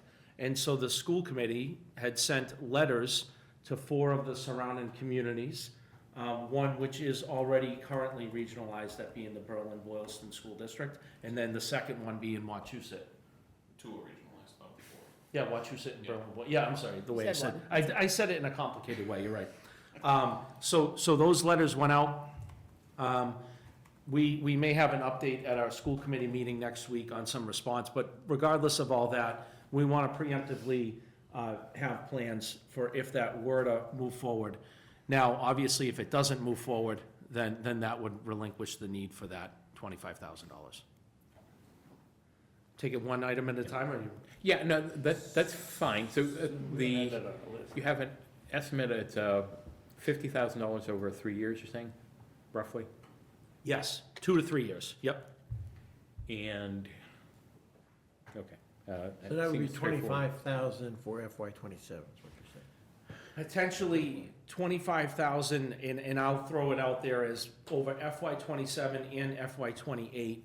It's hard to estimate exactly what it would be or the timeline, because you have partnerships that we have sent to that are already established. So a typical creation of a regionalization partnership can take anywhere from 3 to 5 years. But that's because you have to define the governance structure and the finance structure of the entire regional partnership. With 2 of the communities that we've sent letters to, it's already established. So we'd be entering into an established system that already has sort of the rules set, which would accelerate that timeline. So it's hard to say if it would be through. So, but you would go for 25,000 at the May town meeting, and it could come back in October or at the following May meeting? That's what you're saying? I feel like the 25,000 is probably gonna cover our You think We that's? split the cost. expenses, yeah. Okay. Yeah, I just, a note when you're working through the details of that, just make sure they're clear, not Yes. to create a short-term sunset on it. Yeah. Because you know it's gonna go 3 years or more. Yep, and I think within the next, I would say next month or 2, we should have clarity on whether or not there is interest to move forward with an exploration. So that'll also give us a little bit more of a defining what we might be looking at. As just a note of curiosity, of the 4 districts that you sent these to, are there any of those districts that you could choose not to move forward with if they said yes? I don't know the answer to that. That's tough. I mean, the school committee picked these 4, so I guess we would probably be open with any one of those 4. I would assume, I mean, that's what we decided as a group, to pick these 4 to send them to. Clinton and Shrewsbury were the other 2. Okay. And Shrewsbury was, I guess, they're very large, kind of a long shot and far away, but they are neighboring, so it was like, if we're gonna ask, we might as well ask them as well. So I don't really know. I mean, my assumption would be the committee would choose to move forward with any one of those 4 if there was mutual interest. Okay. But I guess I don't really know the answer to that. So, other questions regarding this item? Mark? Just a question, what are the thoughts on regionalization of only high school, the whole district, or who knows? So typically what happens is an entire district, but the high school portion most likely, and potentially middle school, would be combined of students from all the communities, right? So if you look at, like, use Tohoto as an example, Berlin has an elementary school, Boylston has an elementary school, and there's a regional middle high for the 2 towns, right? But So the there's lower something similar school to that. does the lower school have a separate superintendent and school? There's one superintendent for the district, well, actually, For they the whole have thing? an assistant too, I think, but, so Okay. there's one set of, one superintendent and assistant superintendent, I believe. I don't, does Tohoto have an assistant? Wachusett might have an assistant, it depends on the size of the Yeah. district, I guess, but in each school would have a principal. Okay.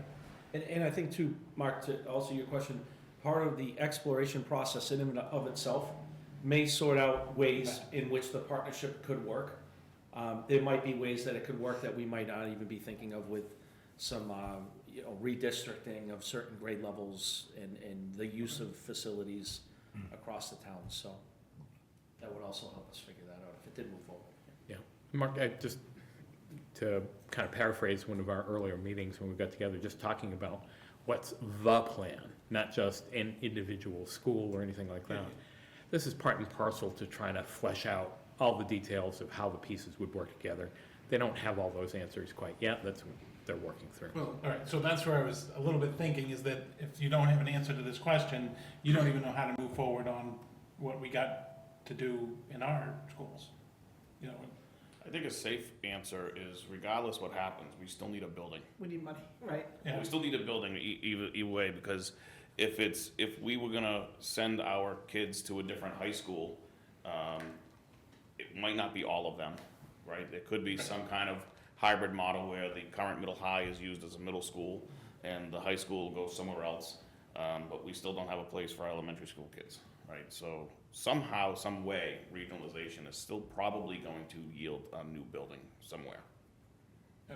okay. I mean, I don't really want to get into it, but Yeah. would that be, So like, that building be the responsibility of the town, or would that then be the districts and they It- start it- talking about it? it depends, and so this is to what Ray's earlier point was, is all these things are negotiated. Something we did learn, part of the process is typically in a region, it is a new entity, and there's a transfer of assets, and that entity owns all the assets. However, Wachusett is a little different, where the high school is a joint asset, but each town owns its elementary and middle schools. They're governed by the regional, but the assets belong to the town, each town. So the answer is, It's all- different. anything is possible, all of those things are Yeah. possible outcomes. It's all about what the agreements become. I think you went over them all in one of the meetings, I think in January or something, was it January? Yeah. Yeah, it was a really good meeting, go to YouTube and check it out. Who's meeting? Taught me a lot, school committee. School committee, okay. Yeah. So, Mark, the questions that you're asking and all the related questions are the same questions that people would ask at town meetings, so Yeah. they just need some time to get a straw plan together, and then they can take that out and see how it floats. And again, I think the timeline for the school committee with the outreach is some real clarity soon, so that by May town meeting, which would be helpful as we were going through the school building project and building advocacy for that. This was one of the things that came up, and, you know, we want to resolve it so that we can move forward with projects. Okay. Yeah, I mean, my personal stance is I wanna know if the option exists. Because if the option doesn't exist, there's no point in talking about it anymore, right? And that's what we've never really got a clear answer to for many years. So, our last meeting together was very productive, and I think we're all kind of on the same page as far as what needs to happen, which is a good thing. Yeah. And not historical. I don't think I've seen the actual capital request. You're holding on that until you have a final figure, or where does that stand? So, a conversation with Carter and I just today is that he is gonna build it into the warrant, but wanted it to be obviously a part of this conversation so that we do all get up to speed. And he does think that it's a really good thought process for us to be prepared, and I know that many of you feel that way too, so, yeah, that's where it's at. Just through you, Please. Chair, did he specify out whether it was gonna be a separate warrant article in the, for town meeting and through funding from free cash, or he did mention funding source at this point?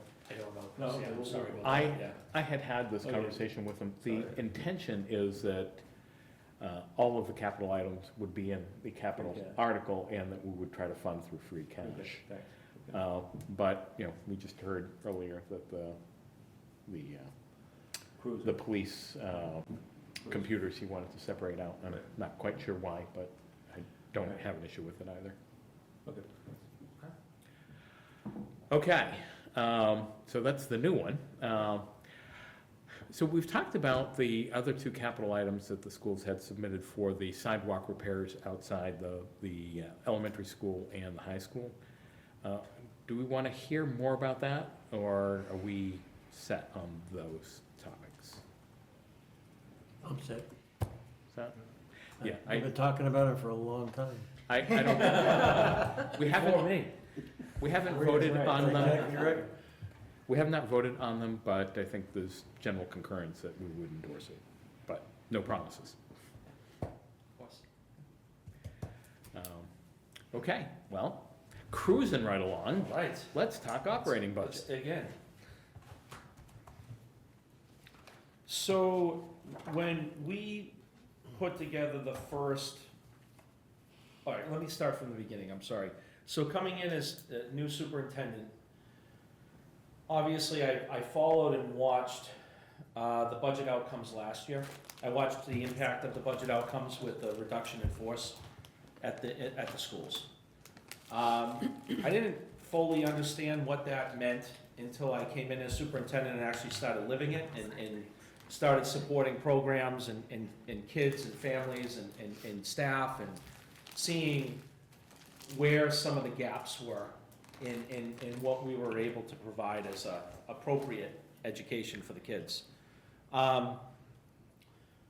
We were very fortunate this year that the town was able to support our programming and sort of reverse some of those reductions with the allotment of monies that came out of the October town meeting, $152,000, $152,500 to be exact.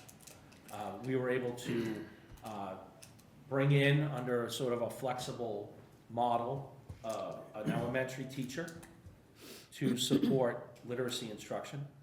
We had 3 grade levels that were all averaging over 25 students per class.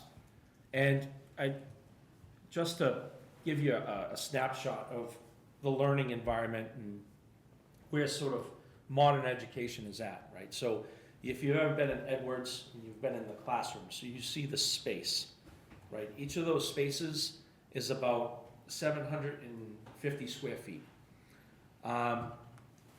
Modern recommendations around elementary education put schools in a space of 1,000 to 1,250 square feet for an elementary class size closer to about 20 kids, right? So, and I frame that out because we've all had different educational experiences, and some of us may have even spent time in classrooms with 25 other kids. And we probably look back and say, you know, I turned out fine, I'm all right. Times have truly changed.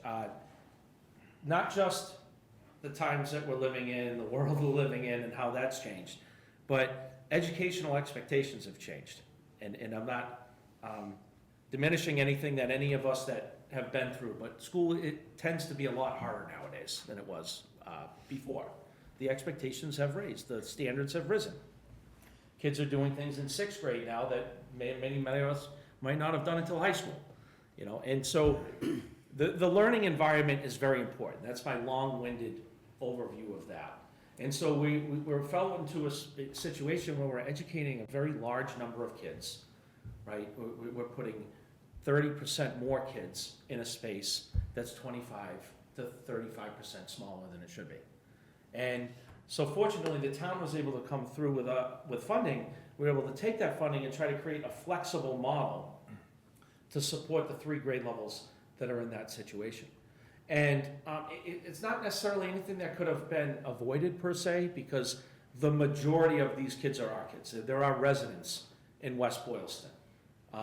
We're going to talk about school choice and that aspect of it, but it's not that we're taking more kids in than we should be, right, for revenue purposes. These are our kids, and quite frankly, Major Edwards has gotten smaller because as educational needs have grown, not just with the number of kids that are at each grade level, but also specialized programming we're required to provide. And there's a reason why they coined specialized programming or special education programming as the unfunded mandate in the state, right? Because when it comes to the 14th Amendment and the right to education, that means a right to education for every single person, regardless of their needs and their services, right? So we need to make sure we're providing the appropriate models for our students and our families. And I think the district has done a wonderful job of doing that within the context of the space that it has. So a long-winded explanation that the town came through huge for us to try to help us address the literacy needs happening in those 3 very large class sections, and we want to maintain that as part of the budget moving forward. In addition to that, the district has established, and again, this precedes me, some really strong specialized programming that prevents students from going out of district to get services. And the reason why that's important is because we as a community end up paying a certain portion of those funds up front, and then the reimbursement kicks in further down the line. So you pick up X percent, let's say it's $56,000 worth of tuition costs, and then beyond that, the state will reimburse you. You could say 75%, but it's really based on the annual budgeting of the state year to year, right? Which we'll talk about circuit breaker as well tonight, but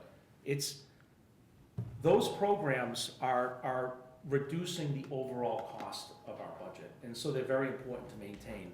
And the second thing that we were able to do with the funding from the town at October meeting is to move a BCBA, a behavioral specialist in a special education classroom. We're able to move them up to full-time, from part-time to full-time, and better deliver more services to the kids. So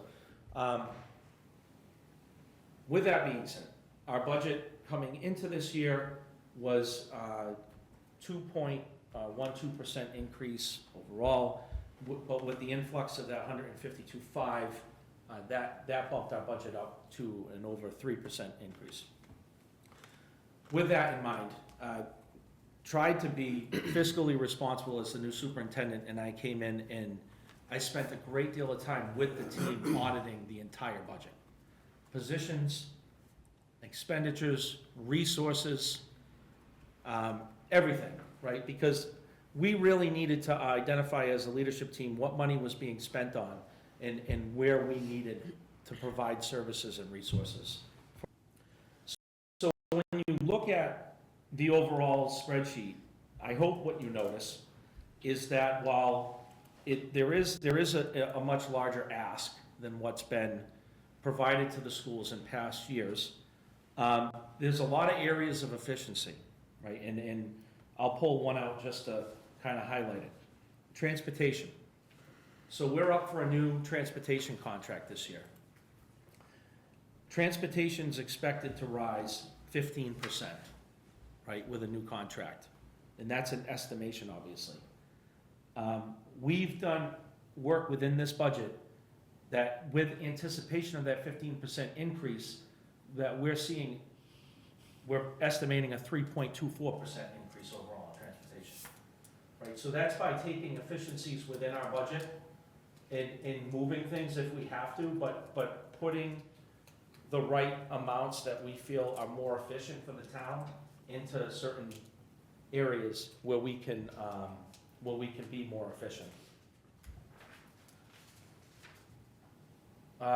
The total district expenditures, right? So this is where we have our insurance for different liabilities, where we have district-wide expenditures, whether it be like printing, lease agreements, and that stuff gets thrown into that area, 1.12% increase with this ask, right? So we're trying our best to offset as much as we can with what we're putting forward.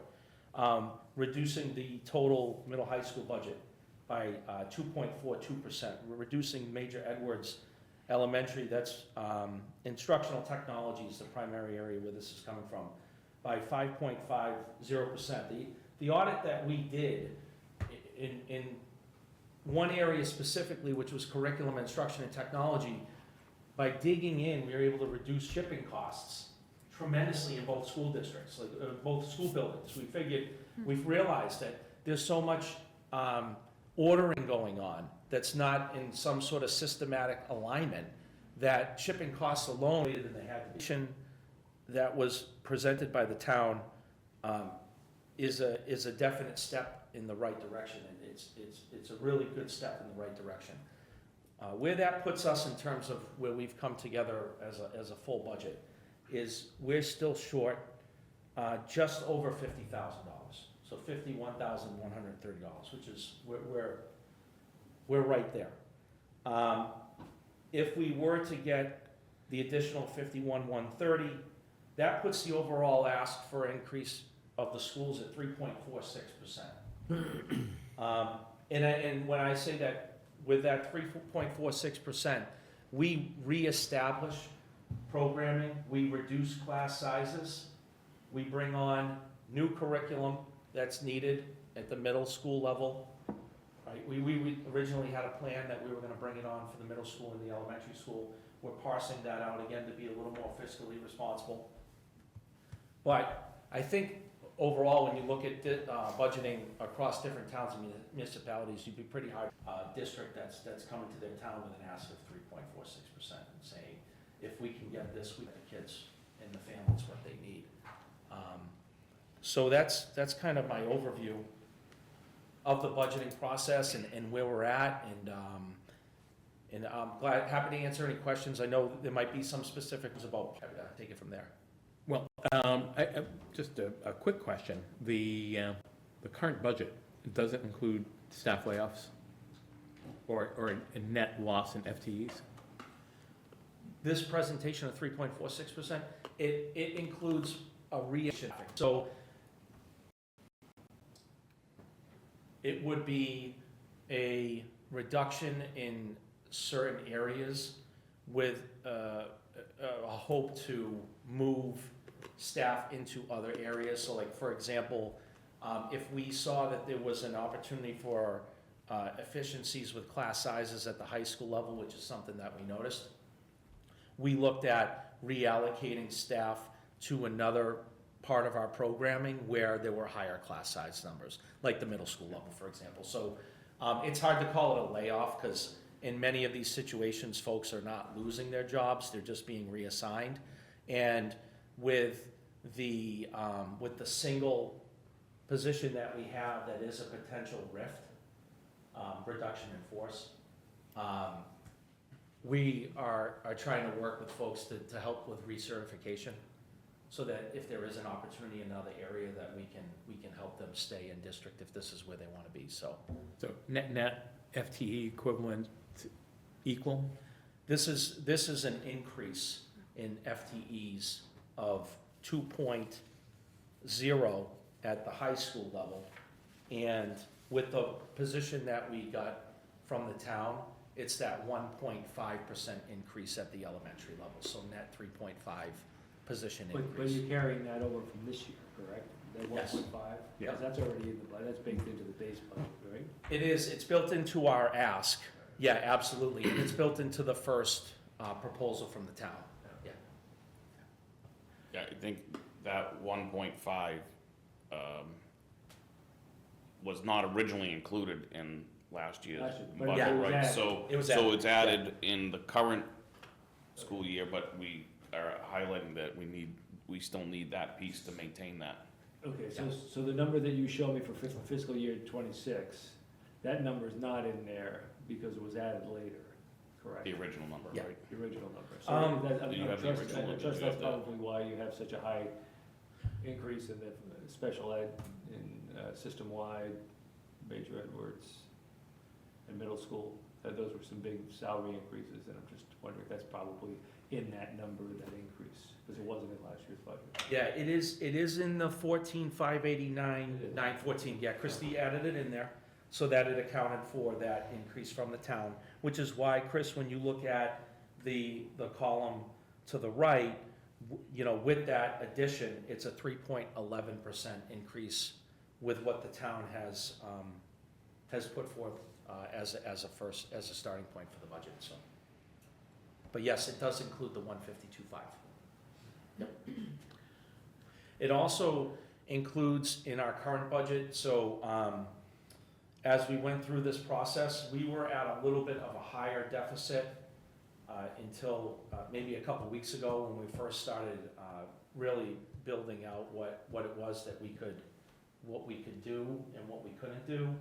But we were at about 126, 130. If any of you watched the school committee meetings, we recently had come online last month a grant which is called Westbest, and that grant is specifically tied to curriculum resources.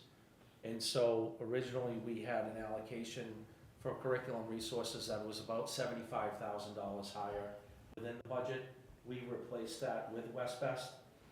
It's one-time funding, which I know we're gonna talk a little bit about tonight.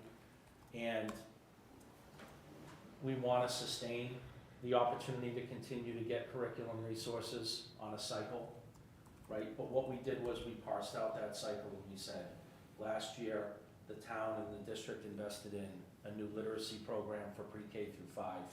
That was in FY '26. In FY '27, we're looking at the same allotment of funds, about $150,000, but 75 of it coming from West Best to go towards curriculum resources for the middle school in math, literacy, and potentially science. And then next year, because the elementary teachers are already in the midst of the first year adoption of CKLA, we would look at mathematics for the elementary school. So we're trying to be conservative but responsible in how we bring on those curriculum resources, but then have a plan for recycling the payments for them.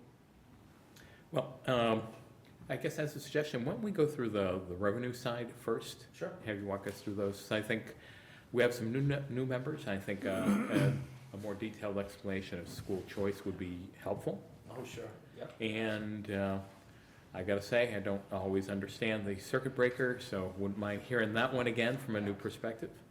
Sure. Does that make sense for everyone?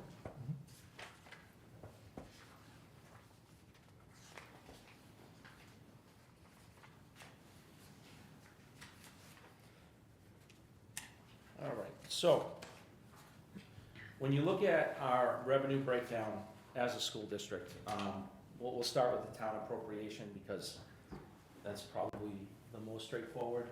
With the town appropriation, again, we were originally asking for an increase of 3.97%. With the efficiency switch that I just talked about with curriculum resources, we're bringing that down to 3.46%. And right now, the town in its budgeting process is about 3.11%. Can I save school choice and circuit breaker till the end, because I want to talk about one time?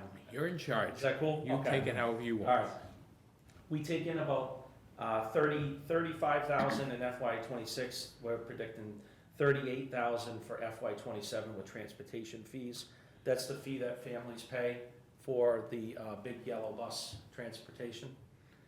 Preschool fees, again, the fee that families pay for enrollment in our preschool unless the child has an identified IEP that gets them access to that preschool programming for free.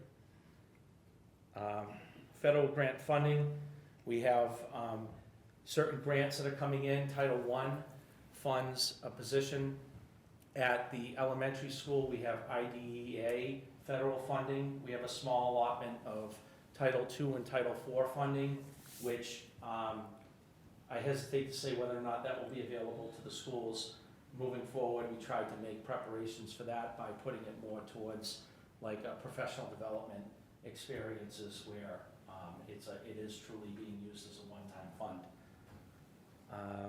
Before I go into circuit breaker and school choice. So those federal grants you're talking about, those are over a number of years, or is it each year you have to renew it? Yeah. So each year you have to go Each through year it. you renew it and it's dependent on federal funding, so it's never guaranteed.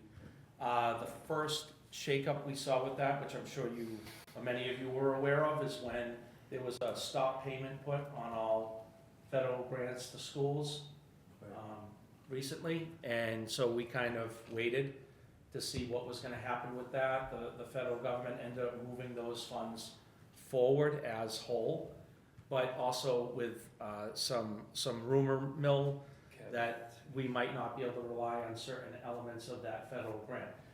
Titles 2, 3, and 4 are meant for more supplemental funding of like things like staff professional development. Title 3 is tied to districts that have like heavy English learner populations and the extended programming that they offer. And then Title 4 again goes back to sort of your enhancement of the professional model, which we use particularly on staff development. We are unsure on whether or not Titles 2, 3, and 4 are gonna be available. Again, we don't access Title 3 funding, but we do access a small amount of Title 2 and Title 4 funding. Title 1 and your IDEA federal funding, we are expecting or hoping that that will maintain whole, because that actually predates.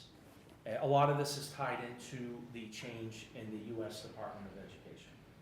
But those funds predate the establishment of a US Department of Education, because as we talked about before, the 14th Amendment is tied into that right to a free and appropriate education, and those funds directly impact school districts' ability to provide that for all students. So we are hopeful that those are gonna maintain whole, and hopefully not see much change in that realm as we move forward, but it's just really uncertain times right now.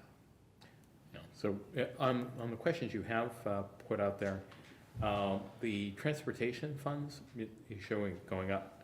Are you planning an increase in fees, or are you increase in number of students? No, and I apologize, because Christy, who knows a lot of the specific details of like enrollment with that particular piece, she lives a little ways away, and as that rain was coming down, I said to her, I'd rather not have you driving home in the freezing rain. So I said, go home before it gets icy. But that just reflects what we expect in terms of enrollment on those buses, or requests for, yeah. No increase though, Ray. Okay. Okay. All right, let's go. School choice and circuit breakers. All right, let's start with circuit breaker. So circuit breaker is tied to your reimbursement funding for special education students, specifically students that are placed out of district with their tuition and their transportation costs. There is a certain amount that year to year districts own. So circuit breaker is never guaranteed. It's an annual discussion point in the federal recently, and so that's been a good thing. But at the same time, we've also reduced the number of out-of-districts. Lower out-of-district placements means lower circuit breaker reimbursement, which financially it works out better for us, because it means that we're providing services here at a lower cost, but more importantly, it's better for the kids to be in the community that they live in with their peers, right, and their friends and their social groups. So we have circuit breaker as a part of our foundation budget, which is, it's not uncommon. You have to be fiscally responsible when you do that, right? So circuit breaker goes back 2 years. So last year's circuit breaker reimbursement as a part of this year's foundational budget, that makes sense. And then this year's reimbursement will be part of next year's, so we're always on that sort of 2-year cycle. The issue with that is that it is a reimbursement that's negotiated each year. So if that changes, it can have a substantial impact on your foundation budget, right? So just know that that figure and what it is dependent on how many out-of-district placements we have, which we have in this district to 5 right now, right? So, although we did just have a request for 1 today, and that's the other issue with it, is the reimbursement in the 1-year behind model is meant to help districts accommodate unexpected costs that come up. So in this past week, we got 2 requests for, at the very least, a cost share with 2 other communities that have students that are either moving into West Boylston or are living part-time in West Boylston. So we have to pay part of that tuition and transportation costs. So therein lies the issue with when you use it as part of your foundational budget, there's less flexibility when those unexpected costs come up, right? Okay? Let me stop there with circuit breaker and see if there's any specific questions on how that gets determined. There's a formula that the state uses in terms of that reimbursement. There's a certain amount we have to pay out of our operating budget. Either way, it's guaranteed we have to pay it. as part of the tuition, and then they reimburse on what's above that cost. Yeah, I've certainly got a couple. The one thing that's always confused me is the cash flow timing. So at the end of this fiscal year, how much money is in, say, the circuit breaker fund? Is it the projected entirety of the coming year's budget, or what is that balance typically at the end of the year? It should be what was received at the end of the previous year. So you would have that amount plus, I guess sometime in July, the following year's monies come in? So All right. this allotment here, so if you just take this, this 1,103,177, Sure. that would be what was in that fund June 30th of 2025, right? So now that becomes a part of the FY27 budget base. And then what's in there at the end of this year will become part of the FY28 budget base. Okay, but can you put it in terms of what I asked? As far as what would the balance be at the end of the fiscal year? That I do not, I don't know. I don't know what the think exact, there's a- I don't think there's a balance. I don't think there's a balance, it's supplemental to our total operating budget, so, and I think it's not 2 years out, it's one, right? So we're in FY '26 right now. Yep. So I think the answer to the question is they're gonna come up with a dollar amount of reimbursement that we will then apply to our FY '27 operating budget. FY25, which is June 30 of 25. But it's not 2 years later, it's next year, right? But we're doing the fiscal year 27 budget now. Yeah, it's, I think. Right, it's- okay, so we're in '26 currently. Yeah, So the FY '27 budget number comes from what we are gonna get reimbursed based on what we paid for FY '26. well, we don't know what the total reimbursement is just yet for FY26, so it's actually what occurred in FY25. Okay, That so is- that's because that's the number That's you the know. number that we know, but Right. Ray, to your question, it's not like a savings account.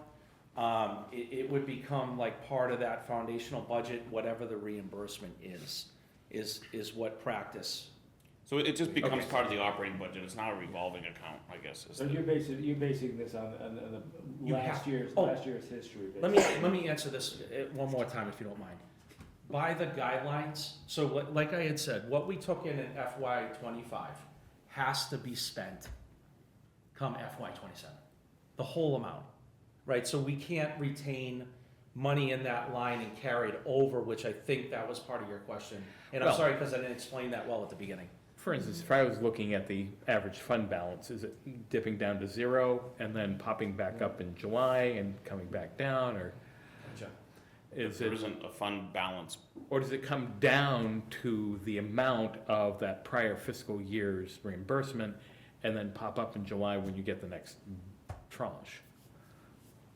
It all gets spent, within that 2-year timeline, it all has to be spent, so from what I would think, it would zero out, right, because it has to be spent.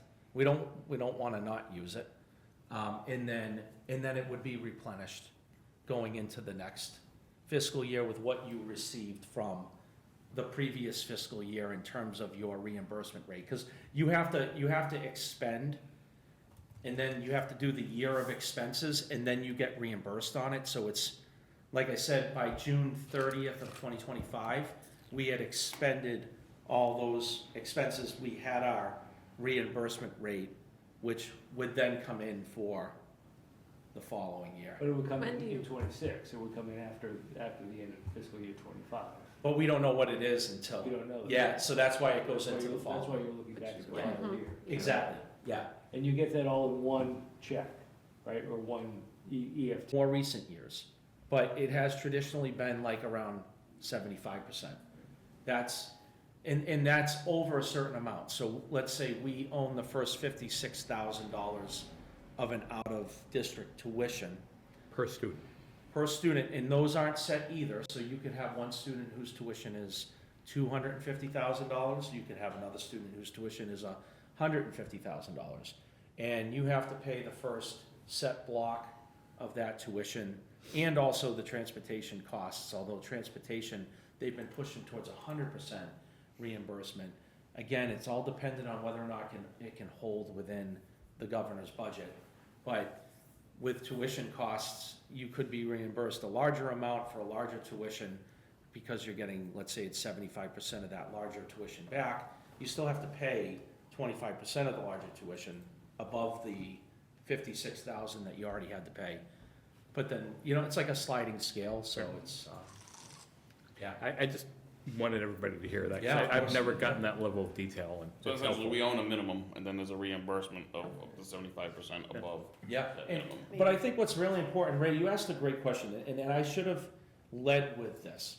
You can't save circuit breaker funds. You can't, they have to be spent within that 2-year period, right? So there's no, like revolving piece of this. Responsible budgeting practice, if it is part of the foundational budget, is to make sure that it's fully expended. So that's what you see in those figures, is the full expenditure of those funds. Okay. School Thank you. choice. School choice, let's do it. And, let me just, my report here. Okay, so, school choice, has fluctuated a little bit in the district. I gave you the 10-year, do you all have that 10-year analysis of those funds? That is a revolving account. That is an account that can carry over. It's not strongly recommended that school choice be part of a foundation budget, right? And then, the reason for that is because it is in theory one-time costs. We could have no kids that decide to come here next year, and then you could see a significant dip in that. So it's very dependent upon the decision-making that you can't control, right? What Christy has been doing, and I gotta tell you, she's pretty brilliant at it, right, is trying to support the funding of the schools by saying, okay, if it is gonna have to be part of the foundational budget, we have to make sure that we can sustain what it's gonna be, right? So as that account carries over from year to year, she does an analysis of, are we fewer students? Are we more students? What's a safe allotment of funding that can be pulled from what we took in order to ensure that there's gonna be a continuation of those funds for future foundational budgets. If, like, for example, with this year's budget, there's about $700,000 that are built in from school choice, right? And if we didn't have that money within the foundational budget, that would mean that we would have to find $700,000 from somewhere else to fund education. That's a lot of money. It's a big impact on a budget like ours. So she's been doing a great job of building out a sustainability model for that so that we can expect some of that with some degree of certainty. In most districts, like, the recommendation is that school choice not be a part of your foundational budget, is that it be supplemental to what it is that you have as a district, that it be used truly like as a contingency fund, for example, right? There are certain things that school choice can be put towards, right? It's restricted. And there are things that it can't be put towards, like vocational transportation, things like that. There's a real clear direction that Christy gets from the state on what it can and can't be used for. So when she builds out the foundational budget, she has to be thoughtful about where those funds are being allocated. Okay, so it's a revolving fund. Yeah. Do we know what the rolling balance is? Yeah, it's just about $1 million right now. Okay, so in essence, you've got 300K in contingency just in case next year looks like crap. Depending on what we can use it for, right? If it's within the limitations of those 4 things, yeah. And it's actually, she's budgeting more this year than you actually got Yeah. last year, right? Yeah. So And again, it's just that, again, it's that game of trying to make sure that it's always gonna be there. And I say that knowing that it's dependent on decisions that we don't make. But if it's gonna be a part of our foundational budget, then we try to be responsible. We try not to use that for like other aspects of the foundational budget and the restructuring and the audit that we did this year. A lot of that was to pull funds from within and put them towards things that really should already be built into the budget so that it's not, we don't end up in a really tough spot down the road. It's similar to the circuit breaker, it comes the following year. Depending on enrollment, as you all probably know, we have decreased school choice allowance in grades pre-K through 5 because we have our own residents to take care of first, and we just don't have the space to be bringing in more kids from out of district. It's a great revenue source opportunity, again, for supplemental funding in what's sort of the recommended practice, but there's cases where, like I said to you about those class sizes, where we can't afford to bring students in. So that reduces what the overall allowance could be for that. Have you been able to augment that a little bit with attracting more school choice in the higher grades? Not yet, and I think there has been an opportunity to bring students in at the higher grades, and I actually have those numbers as well. My paperwork here. If I remember correctly, I think we only took kids in one of the middle school grades last year, and then the high school grades, but we didn't take any in the elementary at all. Not in the elementary, but yeah, just a couple of them. So the only real room, I mean, I think we're gonna discuss it at Wednesday's meeting, so there'll be a vote by the school. The only real room is, there's a little bit of room in the middle school, but mainly in the high school. And the forecast for next year will only be 8 total kids in the entire elementary school. Really? That's good, I guess. There's also a piece, it's in the staff contract too, right, with? Yeah, there was 4 of those are staff Students. students. Staff students.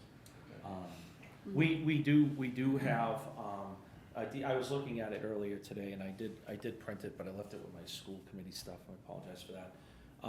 We do have a pretty decent enrollment of school choice at the secondary level, but even with that, we still see a pretty significant drop in enrollment, so it's not filling the full gap yet. But I think a lot of the programming that we've talked about, the innovative programming, the future thinking, internship opportunities for kids really attract more. We want residents to keep their kids here, to not send them to other school districts, right? I mean, that's number one. But then also, if we did have room to attract more students too, then we're building out the programming in order to be able to advertise and market that to the community as a strong model. And Well- I was just gonna add one more thing about Go the for it. the reduction in number based on the elementary school and space and things like that. We also are, speculating that there's a new school being built nearby that's going to really lower our number, meaning Burcoat. So we have a lot of the kids that come from that district because it's close, and as they get a new school, there's speculation that they'll stay there instead of coming here. So Got it. that could affect those high school numbers as well. So, Yeah. we're seeing a trend in reducing, from a space perspective right now, but also potentially for, interest going forward based on a new building there. So, that number could slowly go down, and it's kind of a slippery slope where we're funding so much of our budget with that if there's a potential for it to decrease that much. Yeah, Christie's trying to predict all that out with what allocation of that fund is appropriate from year to year to make sure that it is at least sustainable into a future where we can see an endpoint if it does start to diminish and plan for it accordingly, at least a couple of years out. Sure. But I also want to say too, I think some of the programming is gonna help us, we're in a race to compete with those new schools that are coming online, and we're receiving a lot of those kids from that area right now, so we want to compete. So, I probably don't want to know this answer, but what's our cost per student and what do we get in school choice? I remember there was pretty substantial gap. Our cost was around 15? or was it higher Well, than it that? depends on where the students go, so. What was it? What's our per pupil cost was this first? Oh, question. $5,000 per. No, ours, not the school choice cost. What's our average for in-district? Oh, okay, for per pupil expenditures? Yeah, I mean, the town supplements a lot of the maintenance of the buildings, so all that stuff gets tied in, but you're looking at about $20,000 per pupil expenditures in the district. A lot of that's inflated too, though, I will say, because of ESSER funds that still exist from the COVID years. So when you look at that per pupil expenditure, it's back a year, and the ESSER funds were still part of the FY25 budgeting schemes. So you got ESSER that's tied in there, and you also have anything that's built into the schools, whether it's capital improvements or capital repairs, which we have really healthy budgets for those at both of our school buildings.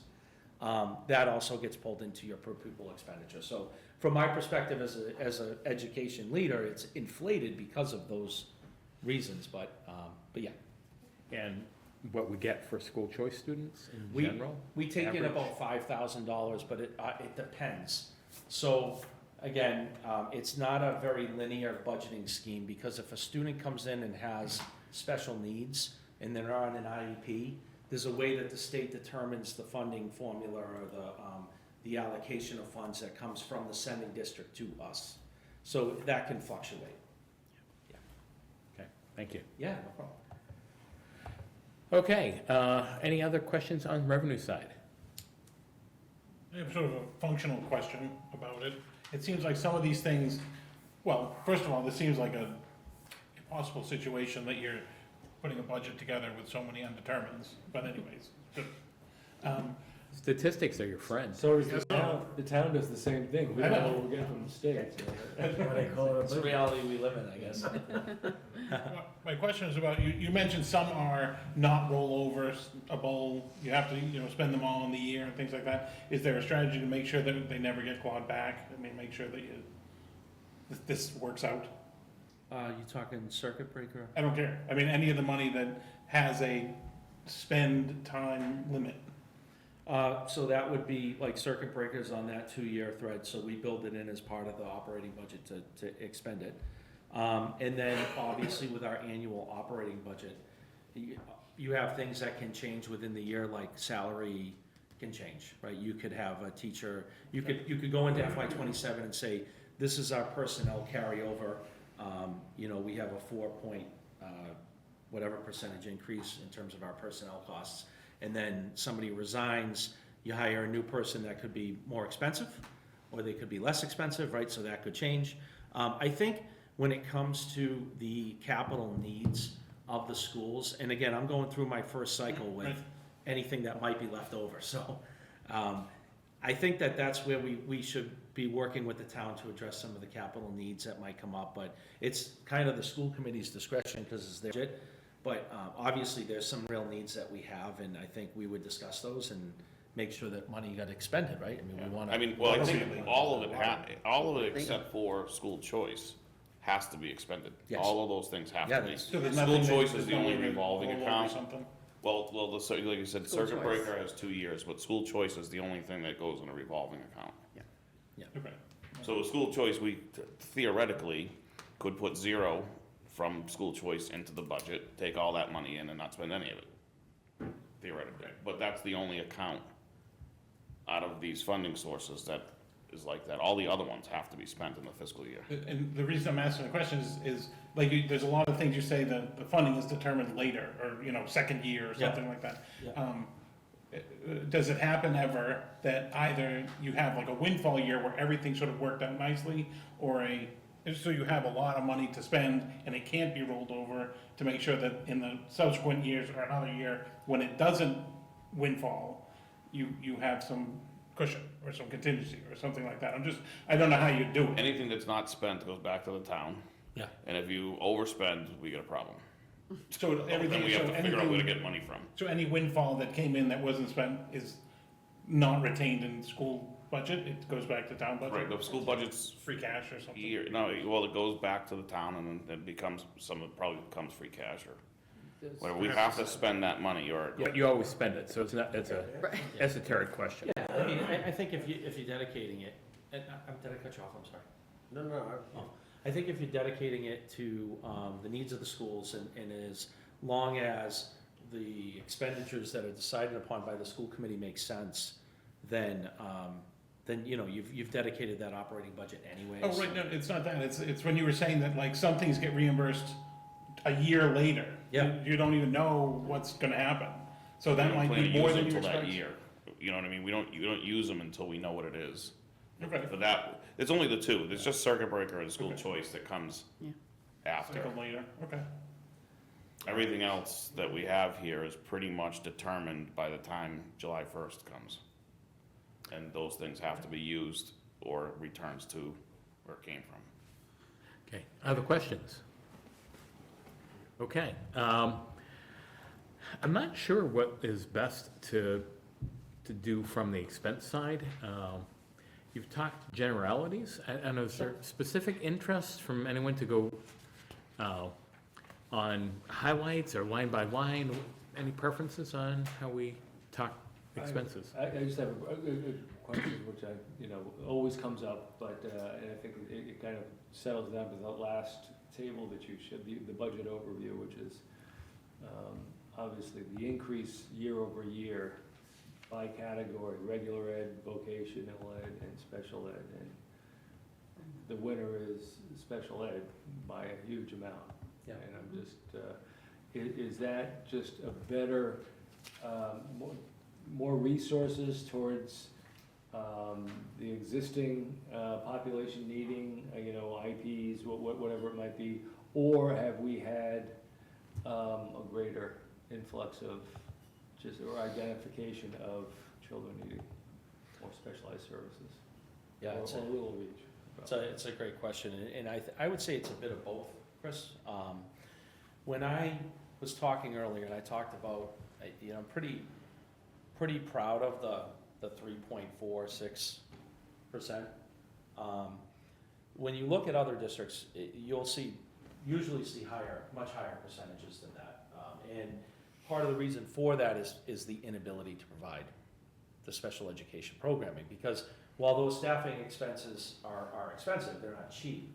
They can be significantly cheaper than like out-of-district tuitions and transportation costs and what that impact is on a budget.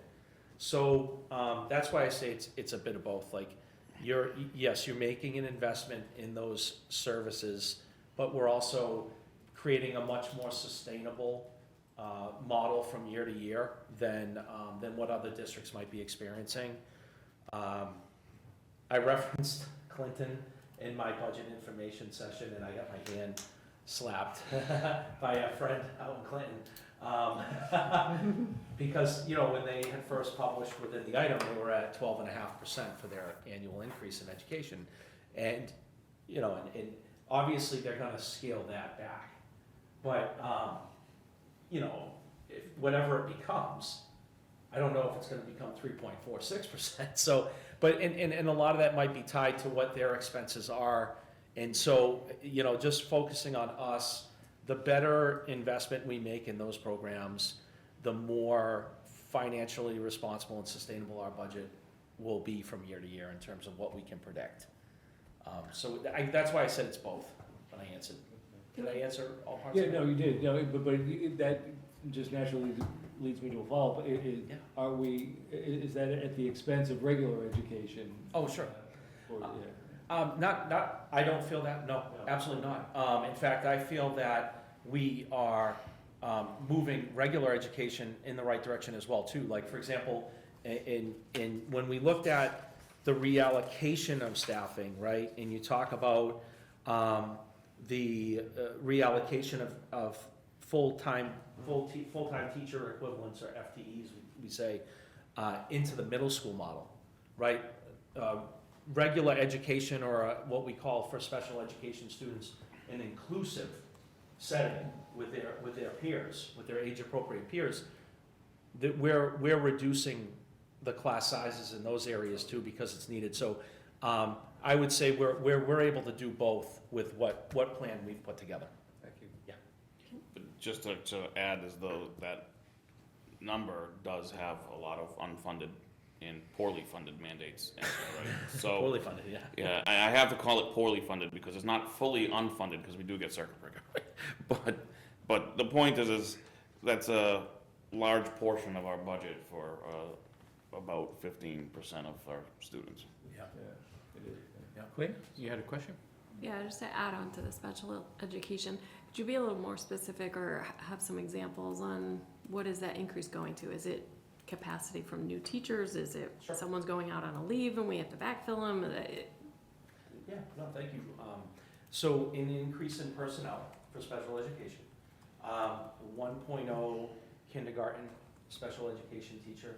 We have about 15 students coming out of our preschool program into kindergarten with IEPs, and we don't have a special educator for kindergarten. So an increase in staffing in that area.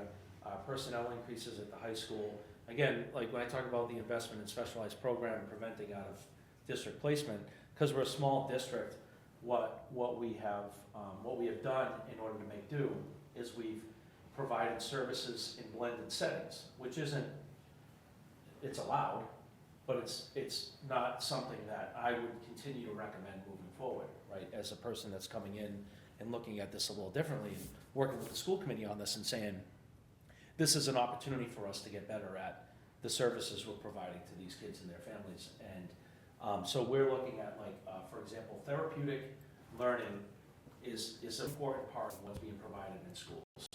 And so we don't have that. We don't provide that. So we blend services in programs. And quite frankly, like, we don't want to continue to do that. We don't want to continue to blend services. We want to make sure that students that need therapeutic learning get therapeutic learning, and we want to make sure that students that need language-based learning get language-based learning, and we want to make sure that those are existing in the right environments, right, and not blending those services. So do those two examples give you some insight into the increase and where it's going in terms of personnel? Yes, I think so. And with these changes, would we be able to accommodate more? As you mentioned, the preschool moving into kindergarten. Other than that, would these changes allow us to accommodate more kids? So at the high school, middle high school level, yes. And I'm going to be putting forward a recommendation to the school committee next week that shows across grades 6 through 12 where we could potentially bring in more students. In the elementary school, no, but in the secondary programming, yes. And if I could say one more thing to your question, because it's around special ed, breaking out not the personnel expenditures per se, because that's where you get that 33% of the budget, but when you look at the overall programmatic costs of special education in the district, we're only really looking at it's under a % increase. It's at 0.004% increase programmatically. In full transparency, the only way we were able to accommodate that is by eliminating a contingency fund that was in place for unexpected out-of-district placements, right? So so when we talk about where we're what we're going to do in the event that happens, we have to be prepared for that. So that's something we weren't necessarily comfortable with, but again, I think it was the fiscally responsible thing to do as we're trying to move this budget in the right direction. But that was about a $200,000 reduction in our programming for special education. So there's a 50,000 or so shortfall in there. So Right now, yep. convince the town administrator, get an amendment change at town meeting, or pull 50,000 out. If you have to pull 50,000 out, do you know where you would pull it from? My first conversation would have to be with the school committee, because it's their budget to approve. My philosophy on this, and the members of the school committee that are here know this, is really we have to protect the integrity of the school day. That's the first priority. And whether that means, and I hate to say this, but whether that means a bus is no longer available, or it means some after-school programming is no longer available. I feel like the responsible thing to do as the leader of the district is to say, you know, we need to protect the bell-to-bell experience for students and their families. So if we were short that 51,000, like and I've had great conversations with the town around this. Everybody has been has partnered with us on this conversation. But at the same time, I kind of tried to make it very clear that where we could reduce by responsibly, we have already reduced by. There's no other points of reduction that don't create some pain within the community. You know, we've really tried to do our due diligence again. I'm just gonna, you know, toot my horn again and say 3.46% now. No, but it's about as lean and mean as we can run, so I don't know cleanup. Nowhere easy, let me put it that way. Okay, it's getting late, so maybe a last question or two for wrap-up here? Anybody? Well, I'll have the last question, but I didn't want to take the last question. Well, make it short. Well, my question, Maybe you can have a all right, second one. make me feel better that we're not giving up money from circuit breaker reimbursement by bringing special ed more in-house. Even though it's working out really well, if that's a reimbursement mechanism and we're sort of pulling it on one side so we're not taking advantage of it, is that true? Or is that, I've gone to a few long time ago, I forget what you call them, your. Public hearing. No, the public hearing, but the one at, when you guys go off campus and you have like a big like a retreat. I've gone to a couple or read about one, went to another, where this was the strategy. You wanted to pull all, more special ed in, hire teachers and bring it really in.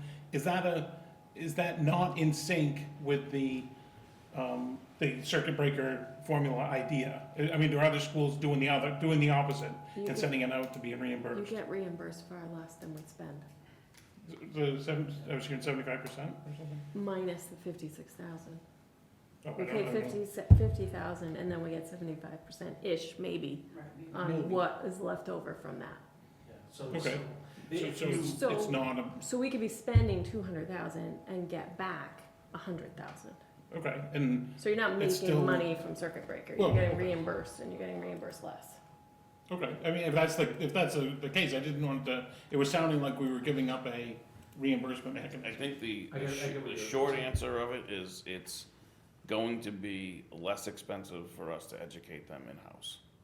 Is the Even short- given a reimbursement for the Regardless of the inefficient outside. reimbursement, right, that's the Okay, short answer is, so the more that we can keep in district, like Dan said, it's better for the kid socially and to be part oh, of the yeah, experience. I mean, But it's also, lots of reasons. much more cost effective than sending them out. It is, yeah, you can predict your costs with the Well, that's true. tuition and transportation costs as well too, like every couple, few years, the state goes through this process of allowing the increase in tuition, transportation costs for out-of-district placements. So that just happened recently, it jumped up, I think it was 14%. So again, you're going in for more money, whereas if you had your own teacher on a contract that could meet the needs of multiple students, let's say that if they were out of district, maybe that's costing you hundreds of thousands of dollars before you get reimbursed. Yeah. Right, then you have your teacher in-house, you can predict those expenses, it becomes a much more sustainable way of funding the programming. But I always say too, like, in looking at it from the heart, is we want our kids to be in our community with their peers and social groups, right? Like, that's the right thing to do by them too, so I think, it's a double win for us. We do that for the kids and it's more cost effective. Okay, excellent, thank you. Yeah. Thank you. Okay, well, thank you all for joining us tonight. I think it's a particularly helpful and open discussion, so I thank you for that. Thank you for the great questions. This is my first rodeo with this. This was, Right, this is your first year? I forgot 2 sheets in my office. I'm like, oh man, I'm like, dude. Now, there will be 4 pages I of made- follow-up I made questions note. tomorrow. Yeah, if there is anything that you want that I wasn't able to answer specifically, because it would have been more of a Christie question, then feel free to send it along and I'll get you an answer from her right away, okay? Thank you. Yeah. But Thank you guys. I think we This did is pretty it? well. Done? Yeah, this is the last one? for tonight. Thank you. Oh, you got another round of meetings? Well, we had a postponement from tonight, so Oh, gotcha. we're getting there, almost. Cool. Thank you, guys. You guys drive safe. All right, take care. Polina, You finally get to go home now? Okay, Can I have a motion to adjourn? that's what I'm just saying. motion accepted. Do I have a second? If I were to second a motion to adjourn, do So you No. want me to delay more, is what you're Nah, saying? you can't do that. I'm gonna be sleeping. Anyone other than Mark can wants only to adjourn- second you that can only- motion? Motion to adjourn. I'm good to Can I go. get a motion? Second, Mary, Mary, are you moving or are you seconding? Seconding. second. Chris moved. Chris? Oh, I thought they. Oh, Chris. All those in favor of going home? Aye. Thank you.